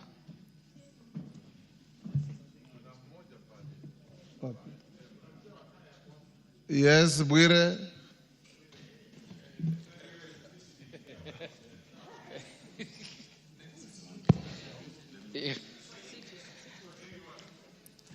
Honorable Speaker, Article 56 of the Constitution. Si usungumuze Kiswahili, wageni wako wakusikie. Asante Mheshimiwa Speaker. Mheshimiwa Speaker, kifungu cha 56 cha katiba ya Kenya ya mwaka 2010 inatoa mwelekeo kwamba serikali itafanya mipango ya kutambua jamii ndogo Kenya, na hiyo mipango itaongeza mambo ya utawala, mambo ya kazi, mambo ya kutambua mila zao na desturi zao. Mheshimiwa Speaker, nakumbuka ukija kwa constituency yangu mwaka 2023, wazee hawa ambao wako mbele yako leo walikueleza kwamba wangetamani sana watambulike kama moja ya kabila la Kenya. Nakumbuka fika Mheshimiwa Speaker, ulieleza hiyo siku kwamba kuchelewa kwa kutambulishwa kwao ni kinyume cha katiba, na kwamba kama jamii zingine, kama jamii ya Wasomali kwa mpaka wa Somali na Kenya, kama jamii ya Waljaluo katika mpaka wa Kenya na Tanzania sehemu za Mwanza, kama jamii ya Wakuria kwa mpaka wa Kenya na Tanzania, pia Wapare ambao wako kwa mpaka wa Kenya na Tanzania kule Taveta watambulike. Leo hii Mheshimiwa Speaker, nakuja hapa kutoa shukrani kwa niaba ya kamati ya wazee wa Kipare na kwa niaba ya jamii ya Wapare ambao wanaishi Taveta na sehemu zingine za Kenya, na kwa niaba ya eneo bunge la Taveta, kukushukuru Mheshimiwa Spika na kushukuru bunge hili la kitaifa kwa kuwapatia nafasi kuleta malalamishi yao bungeni leo. Wamesikilizwa na wamepatiwa uhakikisho kwamba petition yao itaenda kuangaliwa na itahakikishwa. Na Mheshimiwa Spika, niseme tu jambo moja nikiketi. Mwaka 2022 mmoja wa jamii hii alikuwa amependekezwa kuwa nominated councillor kwa chama cha Wiper, member of county assembly kwa chama cha Wiper. Hiyo nafasi ikachukuliwa, na baada ya kwenda kotini, koti ikasema kwamba kwa sababu Wapare wanatambulika kama stateless, basi wao sio minority, na kwa hivyo waliwekwa vibaya kwa ile kategori ya minority tribe. Kwa hivyo hatua hii ambayo imechukuliwa na bunge la kitaifa leo ni hatua ya kipekee sana, na nataka nichukue nafasi hii kuwashukuru Mheshimiwa Spika na kuwashukuru wajumbe wenzangu kwa kuwapatia Wapare nafasi ya kufika kwao bunge leo. Wengine wao wameniambia hawajawahi kutambulika kwa bunge la kitaifa, na hata kuwatambua leo. Mheshimiwa Spika, asante na Mwenyezi Mungu aendelee kukubariki. Asante sana. Asante Mheshimiwa Bwire.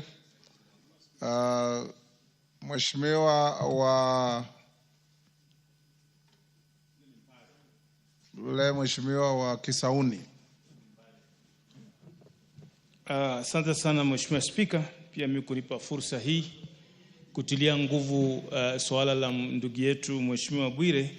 Pia mimi niwapongeze wazee wa Kipare waliopata nafasi ya kufika katika bunge hili, na pia nitie mkazo na nguvu kwamba waweze kutambuliwa, kwa sababu kule chini wanapata shida kubwa, kuanzia wao wazee mpaka watoto wao. Inakuwa hata shule za msingi siku hizi mpaka wana stakabadhi ya kuzaliwa ndio uweze kusajiliwa kama mwanafunzi.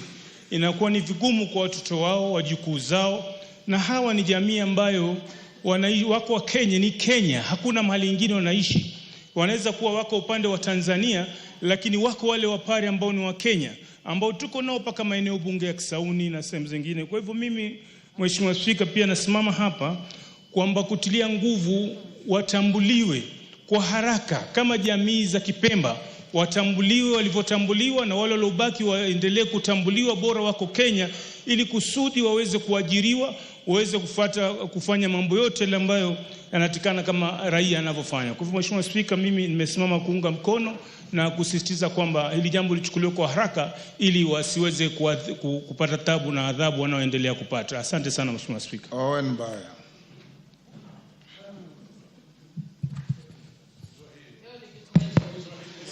Honorable Speaker, allow me to express myself best in English.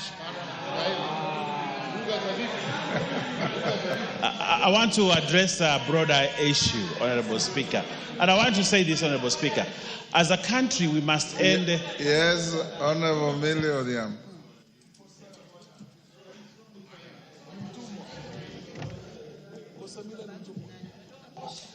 Thank you, Mr. Speaker. Mr. Speaker, I wish to protest very strongly at the attempt by Honorable Baya to speak in English when it is people like Honorable Millie Odhiambo, that is Kiswahili si mdomo chao, that cannot speak Kiswahili today.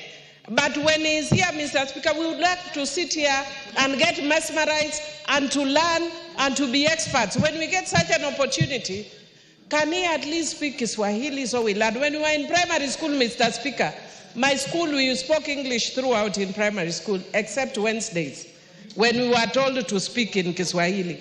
The school went very silent on Wednesdays. Mr. Speaker, I'd want to remember my primary by being quiet today and partaking of the knowledge in Kiswahili. So could you please declare him out of order so that he speaks in Kiswahili? Mr. Speaker, I'm not an expert at mesmerizing people. And allow me to tell the Honorable Millie, I can express myself best the way I would like to. Honorable Speaker, we must end statelessness in this country. Stateless must be ended. Yes. Stateless is actually a position where you belong nowhere. And it is one of the greatest sufferings in the world not to belong to a state. Honorable Speaker, we have salvaged the Makonde, we have salvaged the Shona, the Pemba, the Pare, the Rundi, and the Rwandese that are still in this country require an affirmative action. We solved the Makonde problem. We still have a problem with the Nubians because of their code. We have a problem with the Watha, and the Sanya. We still have issues, Honorable Speaker. But as a country, we should be in the forefront to solve the issue of statelessness. I have pushed a bill, Honorable Speaker, in this House that has taken inordinately too long to actually finish, to solve the whole issue of statelessness. And if given an opportunity, I believe this Parliament, the 13th Parliament, should be in record to finish statelessness. And we have a president who is not averse to these issues. I think when he came to Kilifi to give the Pemba citizenship, he was very categorical. Let Parliament do its work to ensure that we have a law that does not allow a Kenyan who is discriminated by virtue of being stateless. Honorable Speaker, I have seen stateless people suffer. You can't register a SIM card, you can't have a bank account, you can't even marry, legally because you are stateless. You cannot even own children, have children of your own, registered in your name.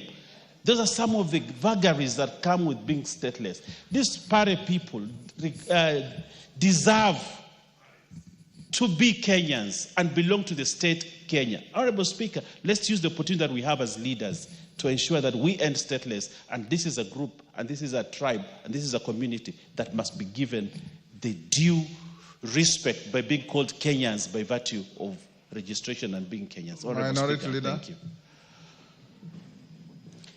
Mr. Speaker, first I want to congratulate Honorable Bwire for taking this bold step of bringing people who are marginalized and minorities in his constituency.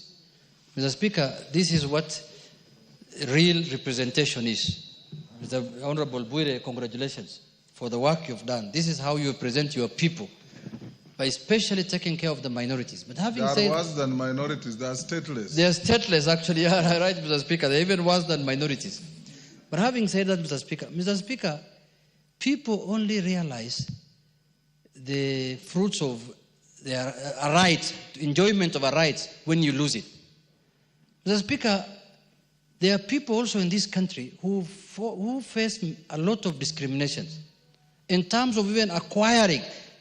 Kenyans who are unable to acquire national documents like national identity card and passport. Mr. Speaker, I am shocked. I am shocked when I saw a governor in this country, in this Republic of Kenya, Mr. Speaker, shouting at the top of his voice from somewhere in Mount Elgon or somewhere there in Trans Nzoia, saying some Kenyans should not be given the identity cards. Mr. Speaker, I came to realize the training of a person is very important in life. And the way I'm getting trained in this house, Mr. Speaker, is what has made me serve the people. Mr. Speaker, some of the people who have gone through the provincial administration, who have served in that region of northern Kenya, Mr. Speaker. I started training you when you were a councillor. Kabisa, Mr. Speaker, yes. In Malakisi. You took me to Malakisi in 2005 so that I can interact with the public, you remember. Yes. Mr. Speaker, a whole governor stands in his place addressing a gathering of Kenyans saying that other Kenyans must be discriminated against. Mr. Speaker, I know the governor was a former PC or a former DC, and I know the culture that goes on when you are especially posted to northern Kenya, where you have to be paid for you to give somebody's identity card. And that's how some of them have made their money, Mr. Speaker. That is a colonial mentality. That man does not deserve to lead anybody in Kenya, Mr. Speaker. It is very, very heartening, Mr. Speaker. It's heartening. He does not even be a village elder, Mr. Speaker. When you can come openly and say that certain Kenyans should not be given an ID because they are bordering another country. Even him is running a county that is bordering Uganda. Shame on him. Shame on him. Mr. Speaker. Mr. Speaker, I know that community is discriminating against live in Trans Nzoia, Mr. Speaker. And you know you are their leader, Mr. Speaker. You come from there also. I can assure you they will never vote for him again. He has lost those votes. His name is Honorable Nakimbia or Nakimbia. Nakimbia too. He's just running everywhere, Mr. Speaker. Mr. Speaker, I was taken aback, Mr. Speaker. I know what discrimination people go through in that region. There are many children in northern Kenya who have finished schooling, they have finished colleges, they have finished universities, they cannot get employment because they don't have an ID. They cannot even get admission to university because they don't have an ID. That is the kind of leaders nowadays we have in Kenya, who is openly saying in a public forum that let us discriminate against this community. And you are calling yourself a governor who's supposed to be leading a multi-society, multi-ethnic, multi-religious county, Mr. Speaker. Mr. Speaker, this is where I know tomorrow he'll be shouting in a burial there, in Bukusola and in Trans Nzoia, abusing me. I don't care. This is where I will speak. People of Suna, who I represent, who include Luos, Koreas, Sobas, Somalis, lawyers, Guerrilla, everybody have told me to speak here and tell that governor that he is wrong. He cannot discriminate against other Kenyans. Who is he, Mr. Speaker? What the hell does he think he is? Keep on, talking open. And I don't know why NCIC is no longer functioning.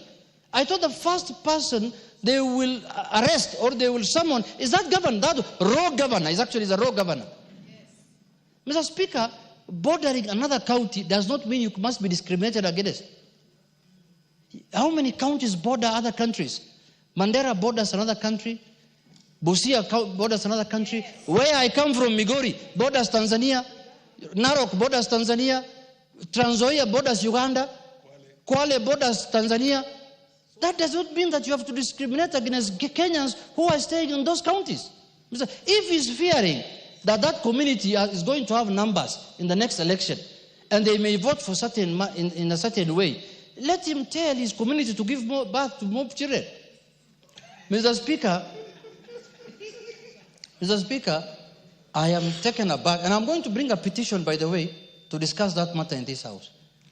Mr. Speaker, a national leader who is running a county, I repeat again, that's multi-ethnic, multi-religion, denomination. Mr. Speaker, that cannot be left. I saw the other day in some burial I attended, not some burial, the burial of my speaker's mother, talking a lot of things. I could not even respond to him. I just kept quiet. When I remembered what he said from the community that I come from ancestry, I just looked at him and said, this is the guy who wants to deny my people ID cards.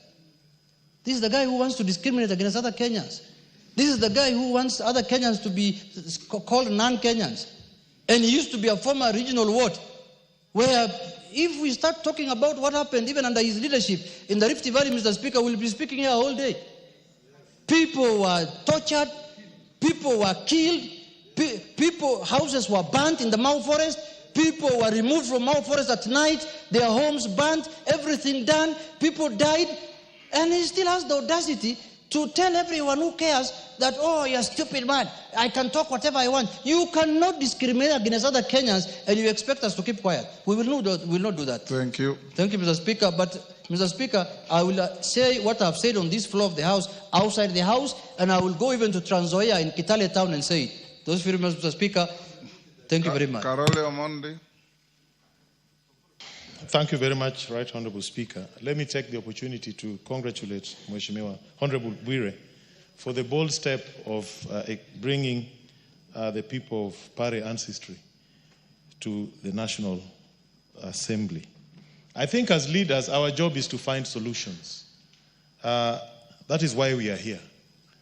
We can ventilate, we can say as much as we want, but if we don't offer solutions, then I don't think we are rendering the service that we are expected to do. On these two issues, we already have a solution which I've already proposed and which is being processed by the help of the Speaker and the Clerk. On the issue of the Pares and the other stateless, I've already proposed a bill, Kenya Citizenship and Immigration Bill, which will create a new category of acquiring citizenship by ancestry in terms of historical connection, lineage, affinity, consanguinity, and we'll also implement the right of return for all Africans who are exported out of Africa. So that is a solution. What this House should do is to support that. The second thing, the idea of IDs. Already I've proposed a bill, Registration of Persons Amendment Bill, that will enable students to get ID cards and voter cards while they are still in school. This afternoon, we reiterated what we said in Naivasha, that we should prioritize members' bills. All these solutions are amongst us here. It is up to us to actualize the solutions. So I would plead and give the Wapare people assurance that at least in this House, there'll be a solution. They'll not be stateless. We will pass this bill and they will get the citizenship. In fact, I know Wapares very well. There's a famous joke in Tanzania, not to demean anybody, but they like to say, you know, my mother was from there. If you have money and you want to send it to your mother in the village, if you give it to Ampare, it will get to your mother. If you give it to Amchaga, it will not get there. But if you have a beautiful sister-in-law and you ask Amchaga to escort her to your mother, she will reach there. With Wapare, she will not reach. Thank you very much, Honorable Speaker. Yes, Benja.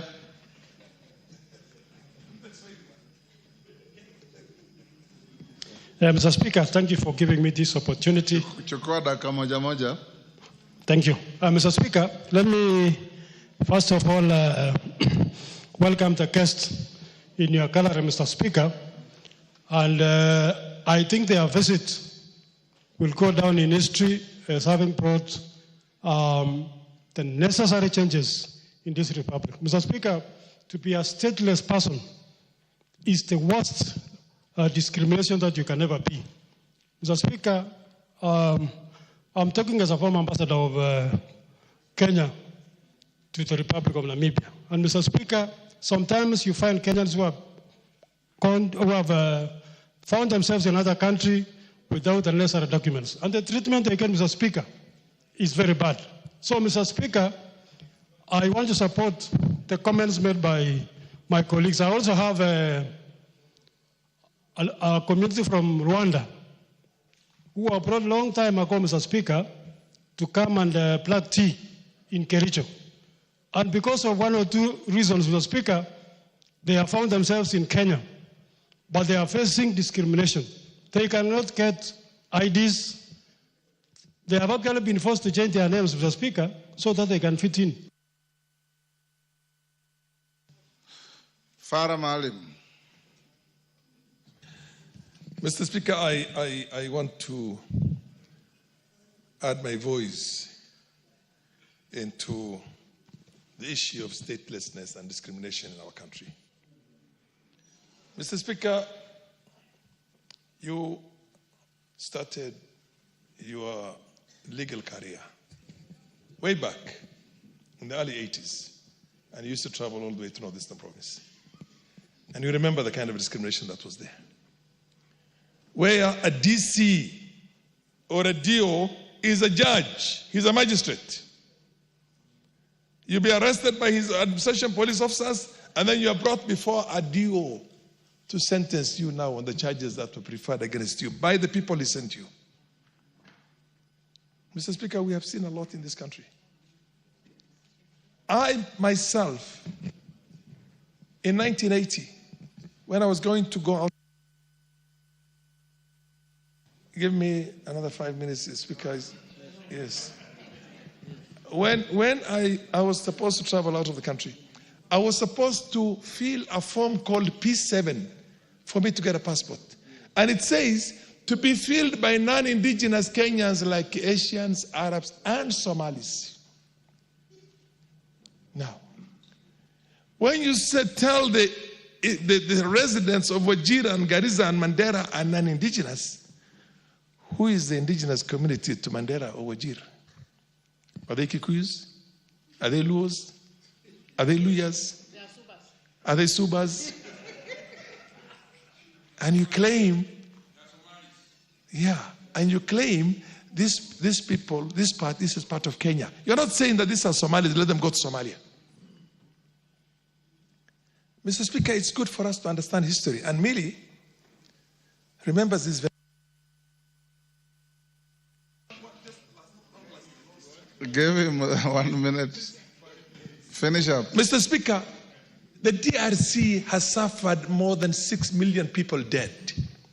That problem started with the Banyamulenge, if you remember very well, when Mobutu Sese Seko said, you are not Zairwa, you are not Congolese. Go to Rwanda because you look like the Tutsis of Rwanda. And they went to war. And that war is still going on right now. The M23 you're hearing about is as a result of the problem that started that time. 100,000 people who are discriminated can destroy a nation of 60 million. Wapare don't have any other country. Let them be given their citizenship. Let's protect our country and our nationals. Because nobody is going to accept to be discriminated against. Natembeya belongs somewhere else. He does not belong to Kenya, by the way. And his ideas are crooked. Awacha akimbia mahali ingine. Atoke hapa. Mayaka, 1 minute. Asante sana Mheshimiwa Spika kwa fursa hii ili nijiunge na wabunge wenzangu kuwakaribisha wenzetu kutoka Pare katika bunge hili na kuwahimiza wajisikie huru, wajisikie nyumbani. Na Mheshimiwa Spika, kama bunge tunajiunga mkono pia kuwakataza wale ambao wanataka kuwabagua wenzetu ambao wametoka katika sehemu za mpaka na kuwashurutisha na kueleza ya kwamba wengine wao ambao ni viongozi katika kata ama kwa vile mnavyosema kwa county wanafaa kuwe katika kipao cha mbele kuwahimiza wenzetu ambao wametoka mpakani ili wawe hapa. Lakini pia Mheshimiwa Spika, nataka kuwahimiza wenzetu kutoka Pare ya kwamba siku nyingine mkikuja muje pia na vijana wachanga ili wenzetu ambao hawana mabibi waweze kupata mabwana kutoka sehemu zingine ili Wapare waongezeke na wapate mabibi kutoka. They are not hawking girls. Asante sana. They are looking for statehood. A person who is stranded and is looking for statehood cannot hawk women around. Member for Busia. Thank you, Mr. Speaker. First of all is to say poleni ndugu zetu kutoka kule coast. This issue has been there for a long time.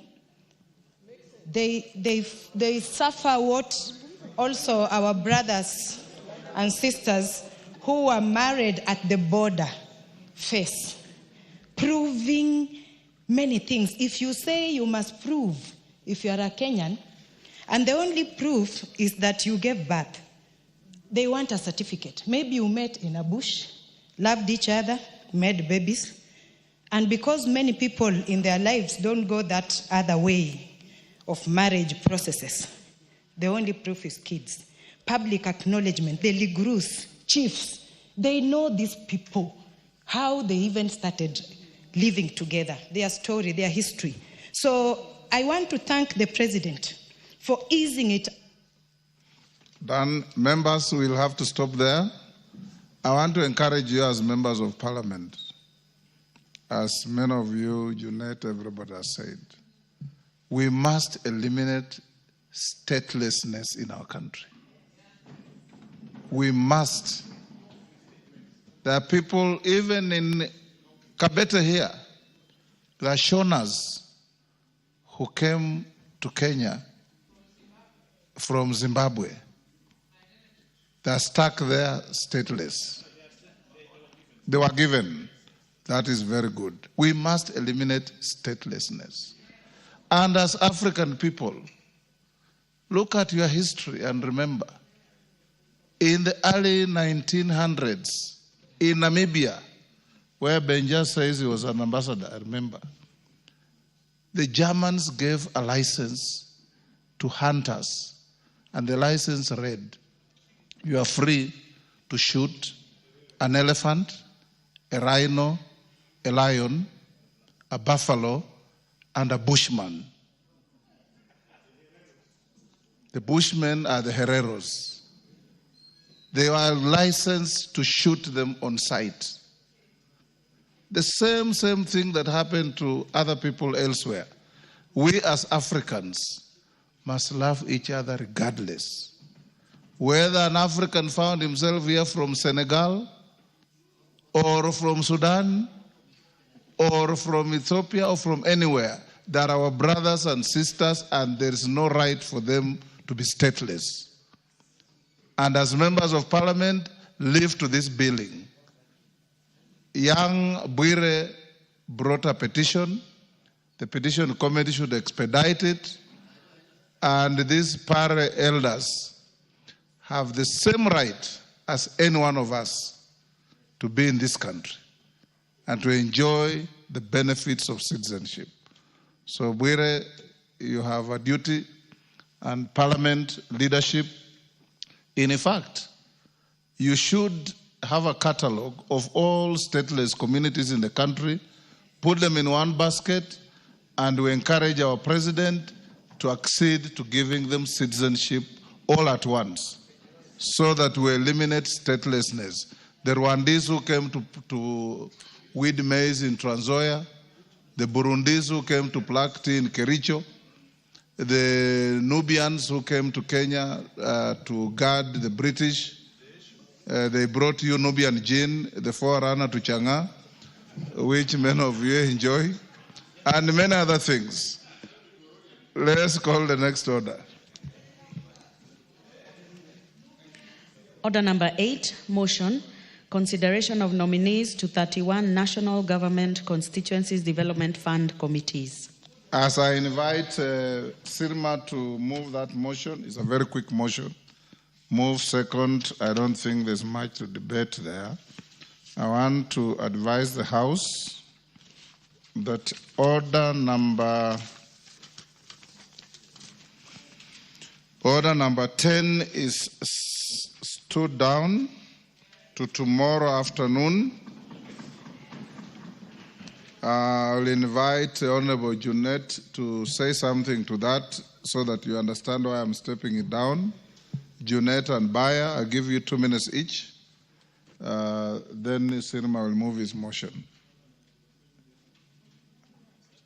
The county government's additional allocations bill is being stepped down on the understanding that you had in the morning, and as leaders you have a duty to tell the House.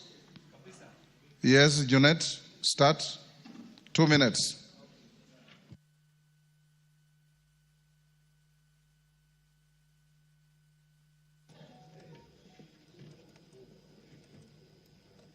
Give Junet the mic.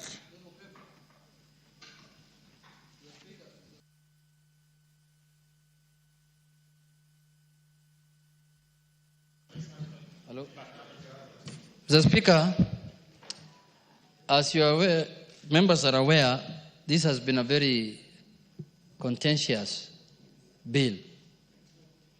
And this morning, yesterday, after the quorum was raised by none other than myself, the Speaker called for a meeting at his office with the leadership of Parliament, and we discussed the matter at length with the Speaker, and then he invited the Council of Governors to a meeting today, 8 in the morning, which was attended by all the leadership in Parliament, Honorable Baya, Honorable Mili, and Honorable Osoro, and other members, and the Budget Committee Chair.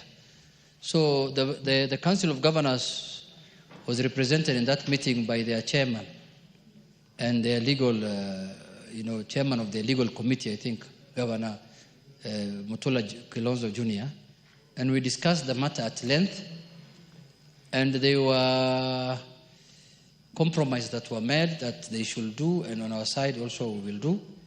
And one of the issues that we agreed was that the matter that is in court, the matter that is pending in court, was, I think, coming up for judgment on 28th. So we agreed in the meeting that that judgment should be arrested, should be pended. In law, the Speaker advises me, it is called you stay the judgment, so that we can engage constructively on this matter of RMLF.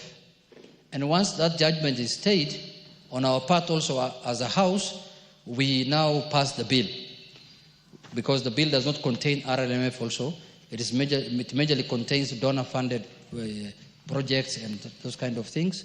So if a consent is filed in court between the two parties to stay the judgment, and that consent is filed in court, then we can pass the bill so that also the donor funding can go to the counties. So that is what we agreed this morning, and that is what is being implemented. And we hope that by end of business today, that should end. And then tomorrow now we can go back to business of the House and bring back the bill on the order paper. But my last issue, Mr. Speaker, is, Mr. Speaker, no one in the country, whether governors or any leadership or even the citizenry, should never think that this House is opposed to devolution. Mr. Speaker, this House supports devolution completely. And that is why every year we support the Division of Revenue Bill. We have supported every county bill, every bill that concerns counties that has either originated from this House or from the Senate, Mr. Speaker. We support devolution completely because we know the intention of devolution is to make the lives of our citizens better, Mr. Speaker. The soul of this constitution is devolution, Mr. Speaker. Because there are counties that will not have received 1 billion shillings in their lives if devolution did not happen, Mr. Speaker.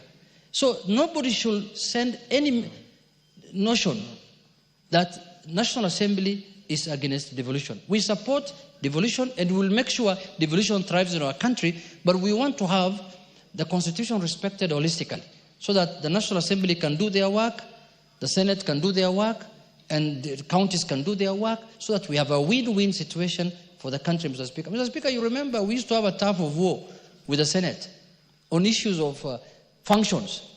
Which house is upper, which house is lower, which functions belongs to this house, which functions belongs to the Senate. Luckily, the senators on their own volition went to the court. They filed a case to nullify 23 statutes that was passed by this House, Mr. Speaker. And they went to the High Court. I think they lost in the High Court. They went to the Court of Appeal. They lost in the Court of Appeal. Then they went to the Supreme Court. And in the end, Supreme Court rendered a judgment 3 weeks ago. And it brought clarity that the functions of the Senate is this, and the function of the National Assembly, there is no ambiguity anymore. The issue of money bills have been sorted. The Supreme Court, in its own ruling, said that money bill is in the domain of the National Assembly. It cannot originate from the Senate. They have said any bill... It cannot originate anywhere else. It cannot originate anywhere else. My teacher is teaching me, who is the Speaker, other than the National Assembly. Yes. It is saying that bills concerning counties can originate from the National Assembly and can as well originate from the Senate, Mr. Speaker. It has also said national government CDF is not unconstitutional. It is constitutional. It is said that the National Assembly almost described the National Assembly as the upper house because of the powers that the Supreme Court has declared. It's not my own making. The ruling is in public, Mr. Speaker. It's a judgment, not a ruling. A judgment, yes. The judgment is in public. Anybody can access it. Anybody can read it. It's no longer secret. So, Mr. Speaker, even this county government issue can go to the Supreme Court. And I'm sure the Supreme Court will say that this is the position. So, please, we want to develop our country. We want to support devolution. We want to support all institutions of this country to function in accordance with the Constitution. So nobody should badmouth the National Assembly. Nobody should say the National Assembly is doing anything wrong or it's an affront to the devolution, Mr. Speaker. With those few remarks, Mr. Speaker, that is the position of the National Assembly. Owen. Thank you, Honorable Speaker. Honorable Speaker, I want to thank you for taking leadership in this matter, and also thank the leaders of the National Assembly, Junet, Millie, the Chairman of Budget, Osoro, and myself, who sat at that meeting in the morning, to actually come up with resolutions that take a firm position that everybody should respect their positions. One, Honorable Speaker, I want to reiterate the sentiments of the Honorable Junet. As a House, we support devolution. and we'll go out all our way to ensure that devolution works. But Honorable Speaker, that should not be used to twist the National Assembly. That, probably the National Assembly does not support devolution. We support devolution, but that should not be used to twist us. One of the things, Honorable Speaker, was that this case must be arrested. That's the word that was used, arrested, so that a judgment does not ensue, so that we can deal with the county, the bill that is before us. Yes. So, Honorable Speaker, what I would like to say is that as a House, we will stand very firm on this matter, such that the governors must respect the space of the National Assembly as we respect theirs, and ensure that what is due to members of the National Assembly, or what is due to the national government, remains in the national government, because the funds that they're fighting for are national government funds that are available to KERA and KURA.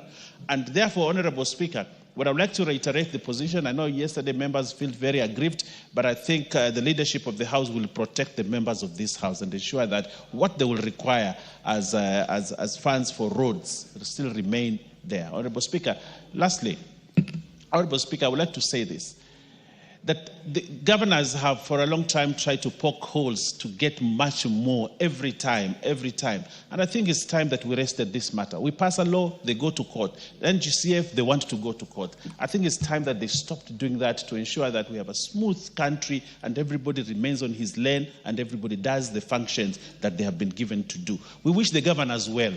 When they get money, let them implement projects that help the constituents, the county. Allow national government also to do their work, so that all this put together, Honorable Speaker, takes our country forward. But I want to reiterate what the Honorable Junaid said. And I want to say this. The letter that was published by Anyang' Nyong'o yesterday was in bad faith. Bad faith. And as a National Assembly, we condemn it, and it must remain condemned. And every governor there must take their position as it is and do their work, instead of spending a lot of time trying to do things that are necessary. I thank you, Honorable Speaker. Now, Musa Sirma, you can move the motion at Order 8.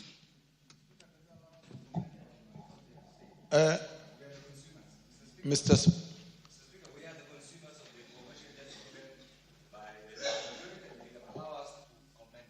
I don't want to open debate on it.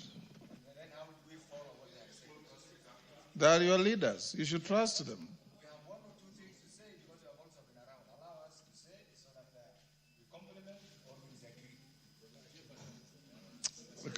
Kainan, let Musa Sirima move his motion. Mr. Speaker. Take your seat. Mr. Speaker, I wish to ask that I move that this House adopts the report of the National Government Constituency Development Fund Committee on its consideration of nominees to 31 constituencies committees laid on the table of the House on Tuesday, the 22nd of April, 2025, and pursuant to the provisions of Section 43(4) of the National Government Constituency Development Fund Act, Cap 414A, and paragraphs 5, 2, and 10 of the National Government Constituency Development Fund Regulations 2016, approves the list of nominees for appointment to the following 31 constituencies committees of the National Government Constituency Development Fund. Mr. Speaker, the names of the constituencies are in the order paper. I do not need to read. And Mr. Speaker, I want to assure the members that the CS made good of his promise and the respect to the chair, because it is so important that funds are released to the constituencies before we go on recess, Mr. Speaker. Mr. Speaker, as I move this, Mr. Speaker, we want prudent use of these funds, which will make development in this country better. Mr. Speaker, without much ado, I beg to move that this House approves. And I want to ask Honorable Wangwe, the MP for Navakolo, to second. Thank you, Mr. Speaker. Thank you, Honorable Speaker. Honorable Speaker, I rise to second the motion as moved by the great member for the chair. And my Honorable Speaker is just to emphasize on one point, which I would want to bring to your attention and the attention of the House. That, Honorable Speaker, as we approve the names, the next stage is normally gazettement of the names. And colleagues, as we sit here today, most of the constituencies that so far have been approved are yet to be gazetted. Meaning, Honorable Speaker, it's a delay that is being caused on the gazettement side. Whoever is concerned, Honorable Speaker, whom I believe is the Attorney General, my request to you, Honorable Speaker, and the House, is that we come in, or you come in, Honorable Speaker, so that the Attorney General moves with the speed, gazettes the names, and let our constituents enjoy the funds that we have been pushing to get to the ground. Thank you, Honorable Speaker. I beg to second. Member on his feet, take your seat. Is that Sunguya? Take your seat. Honorable members, I now propose the question, which is that this House adopts the report of the National Government Constituency Development Fund Committee on its consideration of nominees to 31 constituencies committees laid on the table of the House on Tuesday, 22nd April 2025, and pursuant to the provisions of Section 43(4) of the National Government Constituency Development Fund Act, Cap 414A, and paragraphs 5, 2, and 10 of the National Government Constituency Development Fund Regulations 2016, approves the list of nominees set out herein on the order paper for appointment to the following 31 constituencies committees of the National Government Constituency Development Fund. Do we put the question?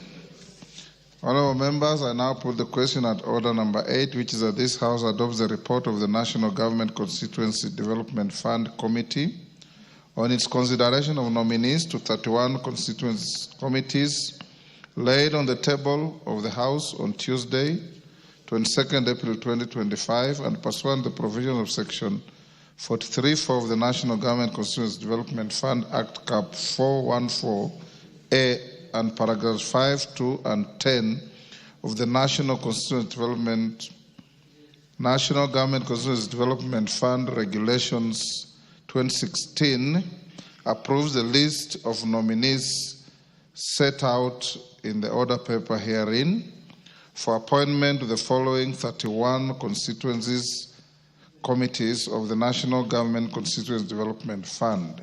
As many as of that opinion say aye. Will those of the contrary opinion say nay? The ayes have it. Next order. Order number 9, the Social Protection Bill, National Assembly Bill number 12 of 2025, second reading. Resumption of debate. My record shows, Carolo Mondi, you had 7 minutes to wind up your speech, or your contribution. Yeah, thank you very much, Right Honorable Speaker. I did point out in the morning that the measure of poverty is what is called the food poverty line, which calculates what the nutritional requirements or food energy requirements are per person, and then it is weighed against the actual food expenditure of a household or a person, and then we put you either above or below the poverty line. According to Kenya National Bureau of Statistics, their study of 2022, the poverty rates are lowest in Nairobi at 16.5 and highest at 82.7 in Turkana. The reason why I'm giving this background is so that we understand how to identify those we classify as needy. When I read this proposed bill, I'm a little worried that the classification may not be very scientific because we are using very general terms as persons in need, orphans or vulnerable children. Yes, there's a point of order from Honorable Atandi. Honorable Speaker, this bill was moved yesterday, and this morning we have been discussing this bill, and most members are in agreement that this bill needs to be passed. I was going to urge you to ask the mover to just reply. Honorable Atandi is out of order for the proponent of the bill to move closure of debate. Get another member to do so. You are legitimately right, but wrong procedure. Yeah, thank you. Yes. Sorry for that rude interruption. He wanted to oust. Is in this bill, or is it moved by a leader of majority? Yes. Sorry, I was looking at the wrong order. Anyway, let's allow Carolo Mondi to finish. So then we'll put it to the House. If you agree, then we call the mover to reply.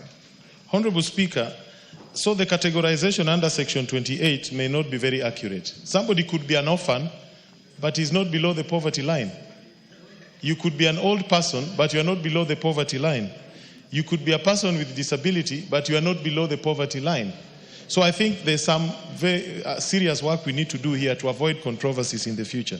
Secondly, as a House, it would have been better to understand the full cost implication of implementing this bill and the social programs contemplated thereunder. You realize it talks about non-contributory universal social protection program. We don't know whether this will take 100 billion or 200 billion. I think as a House in the memorandum, the leader of majority should have informed us so that we could really debate from a position of knowledge. Because it is going to apply to everybody. And those who will be excluded can easily go to court and claim discrimination and basically derail the entire system. So I think we need to do additional work. And in any event, if we are talking about universal non-contributory universal protection program, already there are so many forms of social protection that exist.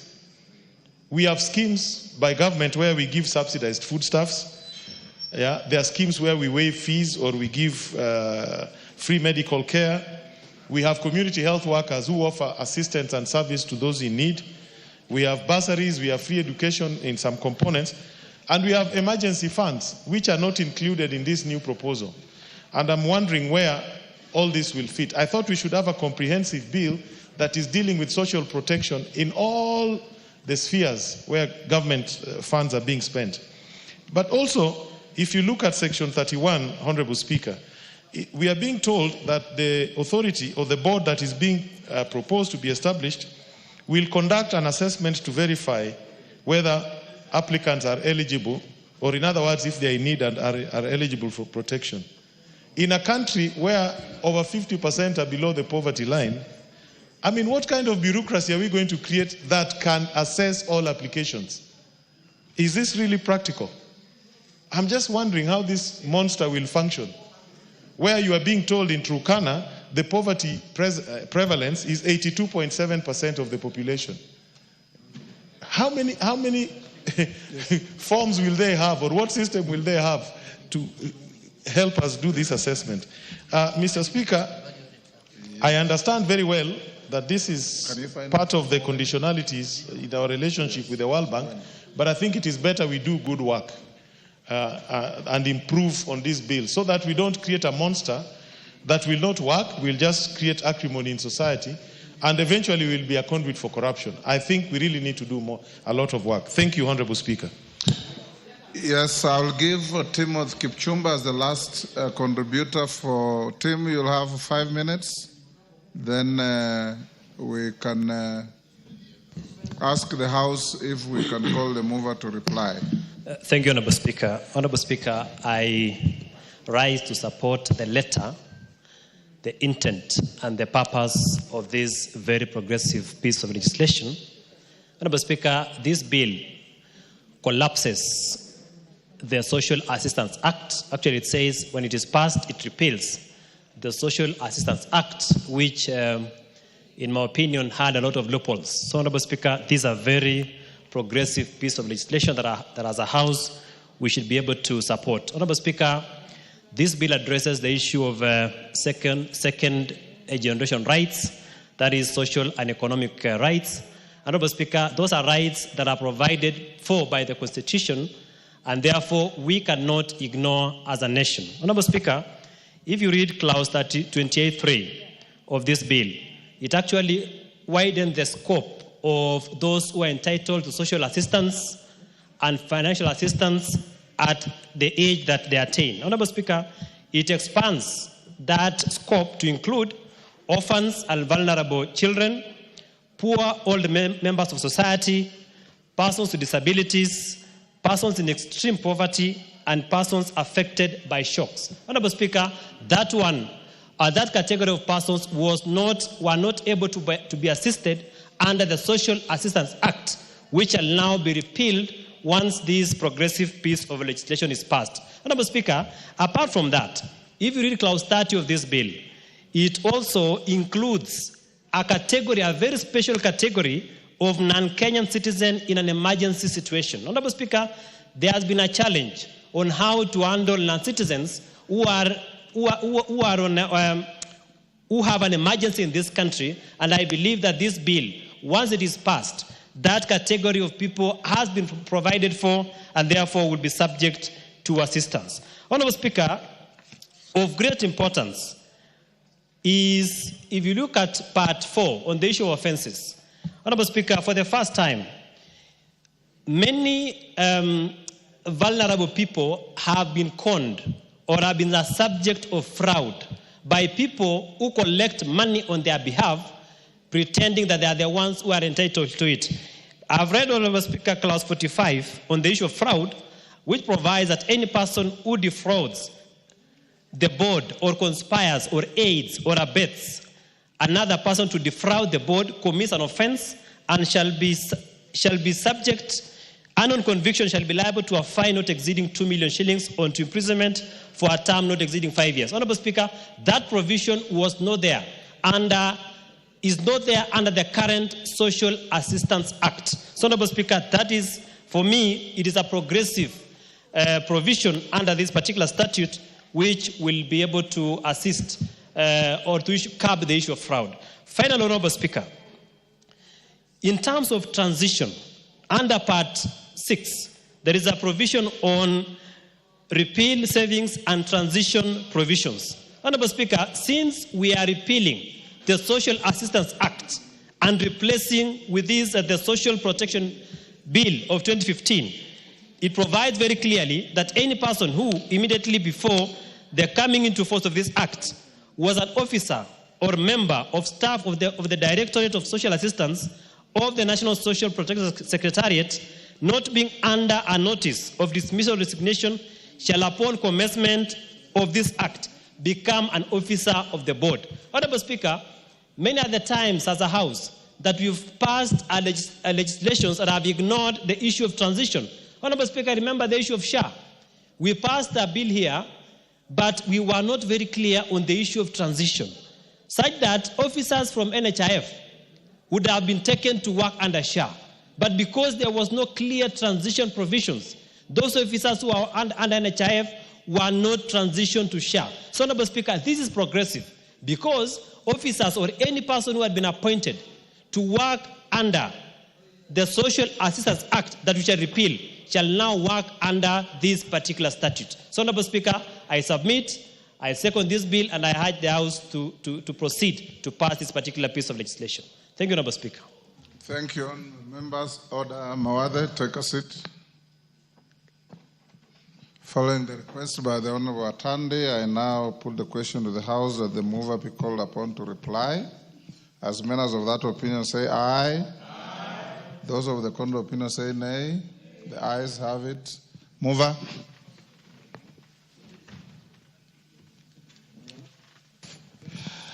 Honorable Speaker, I stand to reply to the Social Protection Bill, Honorable Speaker, and I want to thank members for the contribution, robust contributions, and we've had incisive thoughts on this bill, and I think we will have a very good committee of the whole on the same to ensure that we give Kenya a good social protection bill. Honorable Speaker, as billed by the Honorable Toroitich, this is a very progressive bill that unshackles and unhinges a lot of things that are in social protection. So, Honorable Speaker, I reply. Honorable members, we'll put the question to this tomorrow at 2:30. Now call out order number 11. Order number 11, the Value Added Tax Amendment Bill, National Assembly Bill number 11 of 2025, second reading. Majority Leader. Honorable Speaker, I beg that the Value Added Tax Amendment Bill 2025 be read a second time.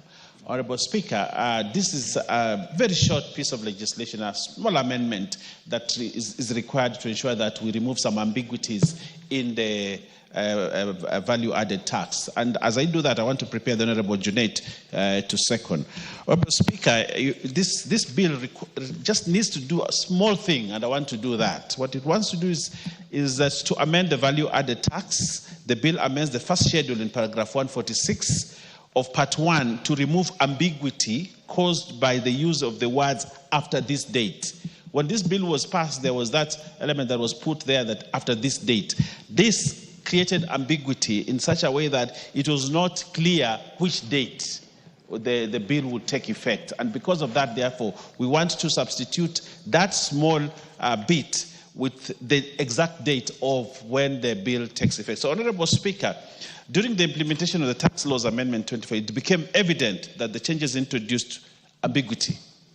The proviso added to paragraph 146 states, providing that the value of such investment is not less than 2 billion shillings and the exemption was granted before 1st January and shall continue to apply for 12 months after this date. Honorable Speaker, this House is aware that the Tax Amendment Act took effect on the 27th of December 2024. As currently worded, the amendment appears to apply retrospectively, implying that the Cabinet Secretary should not have granted exemption after January 2024 and that only exemptions granted before this date are valid for 12 months ending in January 2024.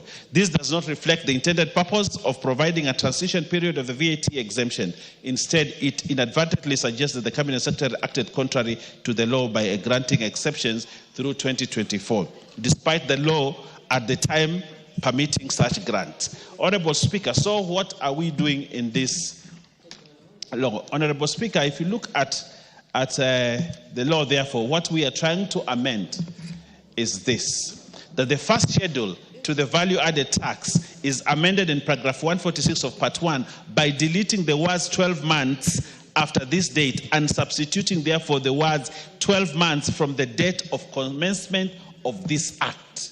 That is what we are doing. Just putting the words, substituting 12 months after this date to 12 months from the date of commencement of this act. And that is what we are doing, Honorable Speaker, in this small amendment. And therefore, I don't want to belabor the point. It is straightforward what we want to do as a parliament, and we should not take a lot of time. I want to request the Honorable Junaid Mohammed to second. And after secondment, 1, 2, 3 contributions, and we call the mover to reply, and we go ahead, Honorable Speaker. No, I'm just making a suggestion in my contribution. Honorable Speaker, the Honorable Junaid.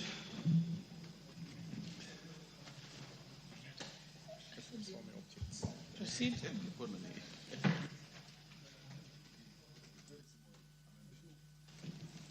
Honorable Junaid, you may proceed. Thank you, Madam Speaker. Madam Speaker, I stand to second the bill on the VAT Amendment Act, Madam Speaker. Madam Speaker, this is a very small amendment rectifying what happened in the tax amendment laws that we passed in December. It's a very controversial one, but Madam Speaker, is also a necessity because it is helping manufacturing, big investors who have, who has put faith and decided to take risk in investing in our country, Madam Speaker. So it is part of the incentives that is being offered to big investors who have invested huge sums of money so that they can put up industry in our country. Madam Speaker, manufacturing is not doing very well in the country at the moment. It's at 3%. So with these kind of incentives, we expect manufacturers to be enticed so that they can put more money to create jobs for our people. So, Madam Speaker, with those few remarks, I second.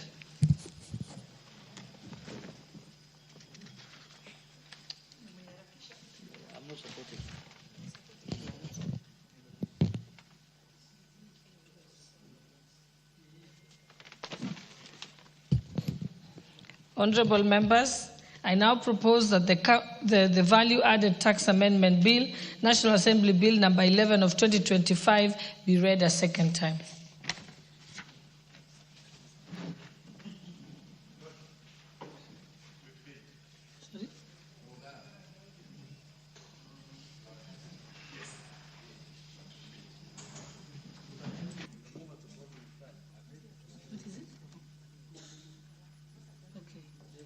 Yes, Honorable Murugara, what would you like to say? Yes. Thank you very much, Madam Speaker. Madam Speaker, I rise to support this Value-Added Tax Amendment Bill 2025, as explained by the Leader of Majority, the Deputy Leader of Majority, and the Leader of Minority. It's a small bill, but it has great impact on what it makes provision for, looking at the first schedule to Cap 476, which we are trying to amend. This particular section 146 deals with, or clause 146 deals with exempt supplies, and the provision that was made here is that the Cabinet Secretary has to make a determination on what to exempt from VAT to the provided magnitude so as to promote investment and manufacturing in the country or in the sector. It's important that every moment we pass these tax laws, we look at what investment we are promoting and what manufacturing is also to be promoted. And for purposes of legislation, it is vitally important that pieces of legislation have to be clear so that everyone reading the law understands exactly when that law is going to affect the person. So the provision to the Act is that provided that the value of such investment is not less than 2 billion shillings and the exemption was granted before 1st January 2024 and shall continue to apply for 12 months after this date. And this is where the proposed amendment comes in, that we now have to substitute 12 months after this date, which is the 1st of March, the 1st of January 2024, with 12 months from the date of commencement of the Act. The date of commencement of the Act is actually most important in that by the time the bill is or was accented to, the 1st of January 2024 may have actually been eaten into, and therefore the new date of commencement would actually give the relevant 12 months, which have to be considered as concessionary. Therefore, this is a good amendment, and I support.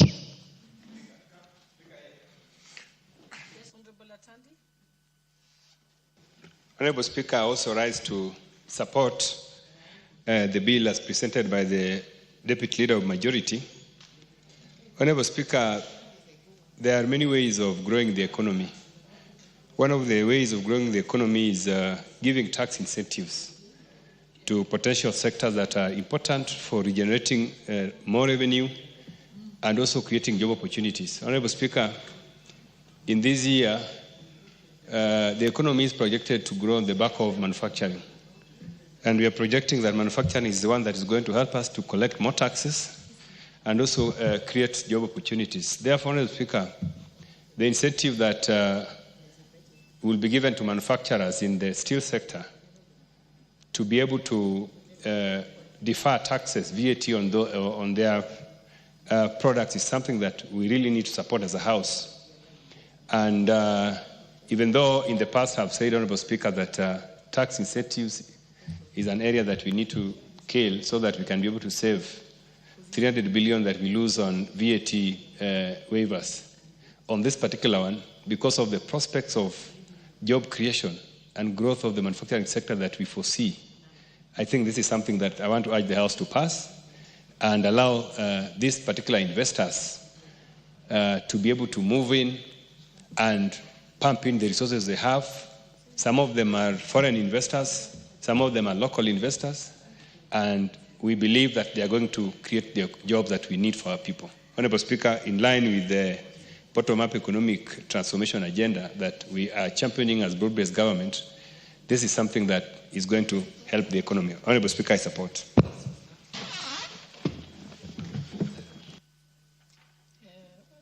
Honorable Amase, you can see she's pressed the intervention button.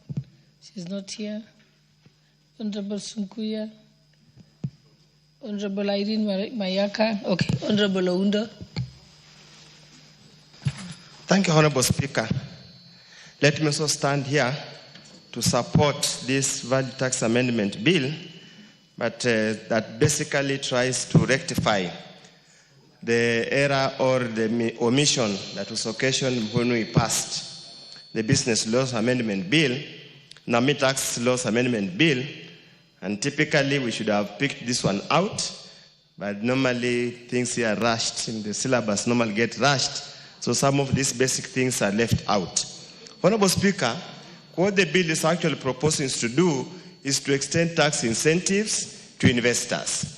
Typically, Honorable Speaker, in such an arrangement, this actually amounts to tax expenditures, whereby a country forgoes revenue with this hope that the investment will result in higher revenue. Honorable Speaker, I have attended so many forums on this subject matter, but the truth of the matter, it hasn't made any significant changes. We only end up enriching the manufacturers, and yet we leave the country poorer than it was before then. Honorable Speaker, EPZs have been here with us for many years. We have granted them tax incentives, yet they have not contributed significantly to improving the GDP of the economy, improving capital growth, and even improving per capita income in this country. So, Honorable Speaker, many of us were always apprehensive when this kind of amendments are brought without having any study to determine what's the long-term impact of this kind of tax incentives at basically milk and transfer the benefits from the people of Kenya to some amorphous institutions outside of this country. We just hope and pray that these incentives should only last for the period intended here. They should not go beyond this particular moment. And Honorable Speaker, tellingly, it's just targeted to a certain class, a certain sector, Honorable Speaker. And many Kenyans, if you Google, they know who are the investors in this sector, the steel sector. We must get away from this country passing laws that seems to only geared towards pleasing some certain quotas for their personal gains, because some people somewhere are the beneficiaries of the end results of this matter. At this Honorable Speaker, we are going to legislate about everything, anything, in order to support certain forms of businesses, forgetting to look at the employer effect of those kind of changes. So, Honorable Speaker, with those few remarks, I support but obvious reservation, but we need to get it moving as it is. Thank you, Honorable Speaker. Who else wants to contribute? Honorable Mayaka. Thank you, Honorable Speaker. Honorable Speaker, I also stand to support this particular amendment because, Honorable Speaker, as has been indicated by the mover of the bill, is that this is in essence going to help in correcting the ambiguity that was caused by the previous bill. But also, Honorable Speaker, so to speak, is also just to encourage and promote a method of people being more of investors than not being investors, Honorable Speaker. And Honorable Speaker, 1 year for an investor, for manufacturers, is a very long time, and especially in the steel industry, because that is one industry that doesn't have that many people. But also, Honorable Speaker, the people who are there are making a lot of impact. Honorable Speaker, we are a country that is largely an assembling nation rather than manufacturing. And therefore, when we have situations where we are encouraging people to go into the sector of manufacturing, then that is always a welcome. And Honorable Speaker, because this is a very brief amendment, with those very few remarks, I want to support this, and I submit. I thank you. It seems like there is no further interest. This matter, we shall put the question at a later time. You can move a reply?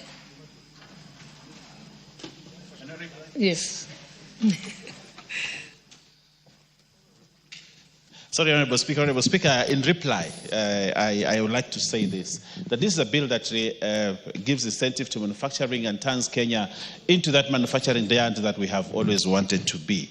And Honorable Speaker, this is an important piece of legislation that encourages manufacturing, encourages investors, and therefore it's important that we pass this bill.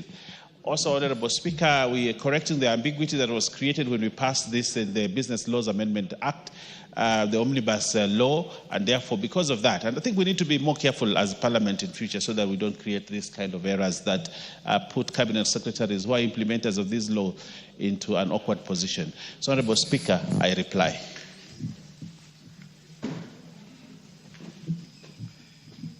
Thank you.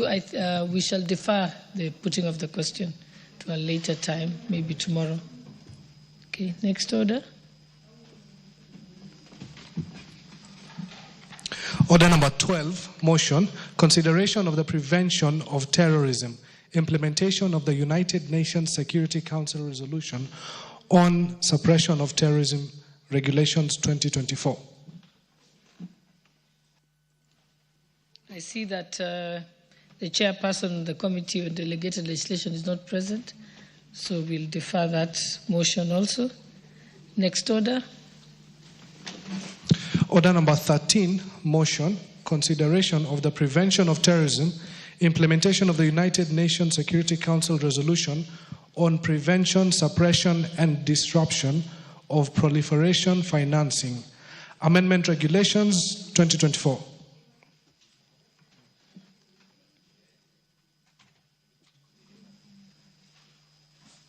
Okay, I also see that the chairperson still, so supposed to be the chairperson, Committee on Delegated Legislation, is still not present, so we shall proceed to the next, we'll defer it and proceed to the next order.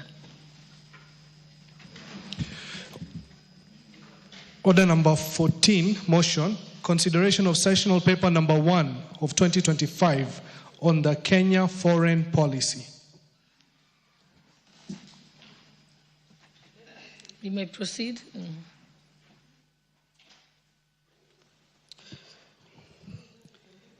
Thank you. Honorable Speaker, I beg to move that this House adopts the report of the Devolution Committee on Defense, Intelligence and Foreign Relations on its consideration of the sessional paper number 1 of 2025 on the foreign policy of the Republic of Kenya, laid on the table of the House on Tuesday, 22nd April 2025, and approved sessional paper number 1 of 2025 on the foreign policy of the Republic of Kenya. Honorable Speaker, Kenya's place in the world is neither accidental nor static. It is shaped by a deliberate, constitutionally grounded foreign policy. Sessional paper number 1 of 2025 on the foreign policy of the Republic of Kenya was laid on the table of the House on Thursday, 13 February 2025, and thereafter committed to the Departmental Committee on Defense, Intelligence and Foreign Relations for consideration. Honorable Speaker, as Kwame Nkrumah once said, and reminded us powerfully so, we face neither east nor west, but we face forward.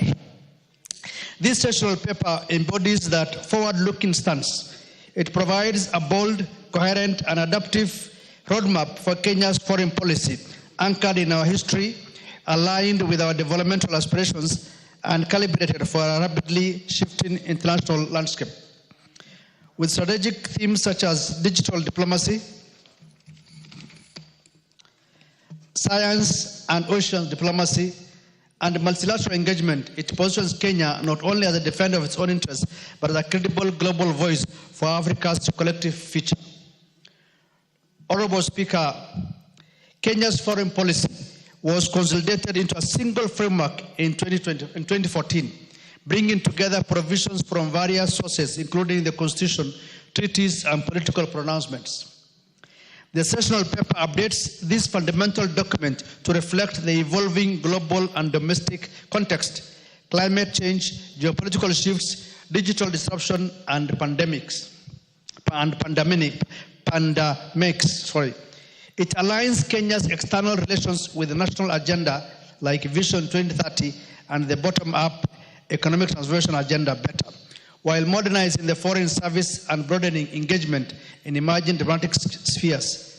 Structured across 8 chapters, the policy outlines Kenya's diplomatic history, key influences, thematic priorities, institutional frameworks, and strategies for effective implementation and evaluation. Honorable Speaker, the sessional paper addresses gaps in coordination, funding, and risk management that hindered the 2014 framework.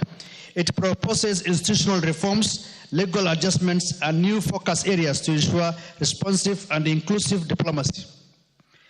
Emphasis is placed on integrating diaspora, environmental, and digital initiatives to better Kenya's influence and protect its interest in an unpredictable global arena. Honorable Speaker, to ensure transparency and results, the committee observed that the paper is anchored in a rigorous results framework. This includes both midterm and end-term reviews aligned with the National Integrated Monitoring and Evaluation Systems, ministerial strategic plans, and annual performance contracts. These tools will not only ensure institutional accountability but also allow Parliament to track the implementation of foreign policy goals in measurable terms. Honorable Speaker, legislatively, the policy calls for updates to the Foreign Service Act, Cap 185E, and Privileges and Immunities Act, Cap 179, to institutionalize professionalism, enhance Nairobi's role as a diplomatic hub, and align Kenya's diplomacy with international standards. Honorable Speaker, in line with Articles 1181B of the Constitution, the committee ensured robust public participation in its review of the sessional paper. A public call for a memorandum published on 19 February 2025 yielded 6 submissions from key stakeholders. While some proposals echoed existing policy provisions or lay outside the sessional paper's scope, all contributions enriched the committee's deliberations, reinforcing transparency, accountability, and institutional integrity in Kenya's foreign policy making process. Honorable Speaker, the committee observed that the policy is forward-looking and constitutionally grounded. It positions Kenya as a strategic global actor anchored in peace and security, economic diplomacy, oceans and blue economy, multilateralism, climate action, innovation, diaspora engagement, and socio-cultural diplomacy, all aligned with our constitutional mandates. However, Honorable Speaker, the committee noted the implementation hurdles of this sessional paper, number 1. Weak legal frameworks, institutional inefficiencies, underfunded missions, lack of labor migration policies, and poor strategic communication hinder its impact. These gaps undermine Articles 10, 16, 19, and 232 of our Constitution, calling for reforms, increased funding, and coherent public diplomacy strategy to protect national interest. Honorable Speaker, in conclusion, the committee urges the House to adopt this report and approve sessional paper number 1 of 2025 on the foreign policy of the Republic of Kenya as Kenya's alternative foreign policy blueprint. Its adoption will ensure coherence across all diplomatic legislation and initiatives, fortifying Kenya's voice on the global stage and advancing national interest and anchoring international engagement in constitutional values and strategic clarity. Honorable Speaker, this sessional paper, actually it is the first time that we have a sessional paper that talks about the Kenya's foreign policy. It's the first of its kind. And as a committee, we looked at it, we engaged all the stakeholders, and we had a retreat with the Ministry of Foreign Affairs on the same. And we are actually agreed as a committee that this is the right way to go. And I think when you look at that document, it's a bit voluminous, and I'm sure from time to time, Kenyans and even members of parliament have been talking about where is the Kenya's foreign policy? Is it documented? Is it in writing? Is it anchored in the constitution or something like that? Now we have a document that's well grounded with a sessional paper so that any person who wants now to discuss Kenya's issues on the foreign policy will be able to refer back to the sessional paper. And I think it's something that we are looking at. People have been talking about Kenya. Where do you lie? Do you look east? Do you look west? Or so? But I think the best way, as Komen Nkrumah has said, and I mentioned before, We're neither looking east or west, but we are looking forward. That means we're able to engage as a country with any country that has the interest of Kenya at heart, and equally we also have their interest at heart. That means our interests come first so that we can serve the Kenyans, whether they are in Kenya or they're in the diaspora. So with that few remarks, I want to beg to move and equally ask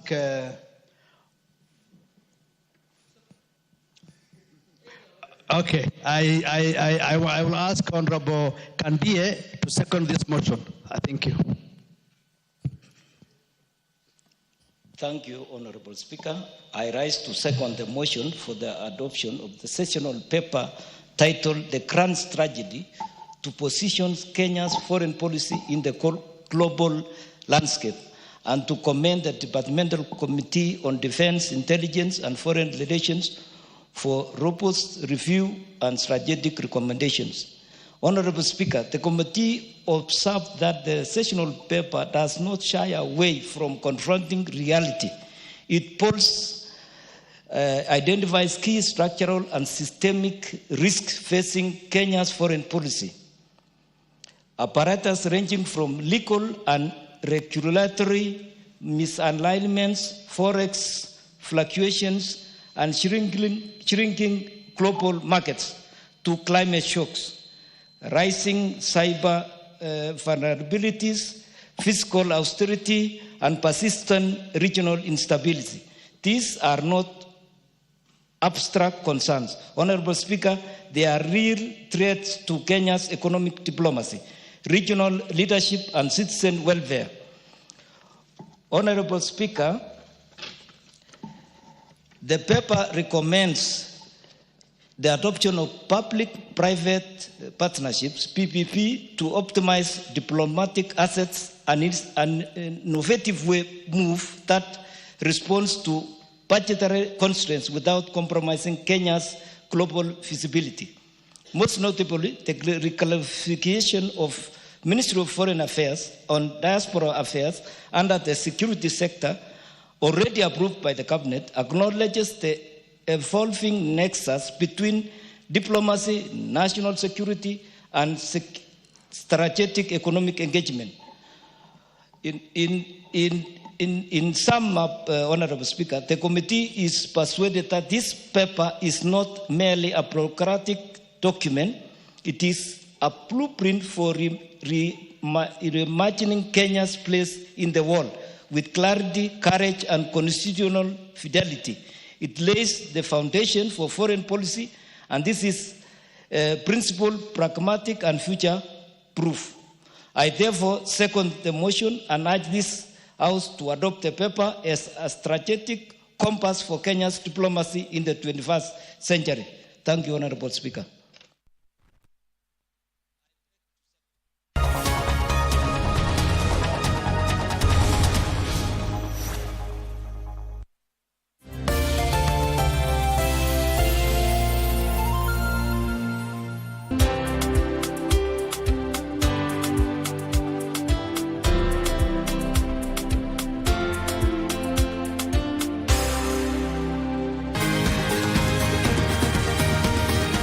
Wellness is important in our daily lives so that instead of just surviving, we should be thriving. Ways to prevent a stroke or heart attack is for you to know what conditions you have by regular checkup. People don't know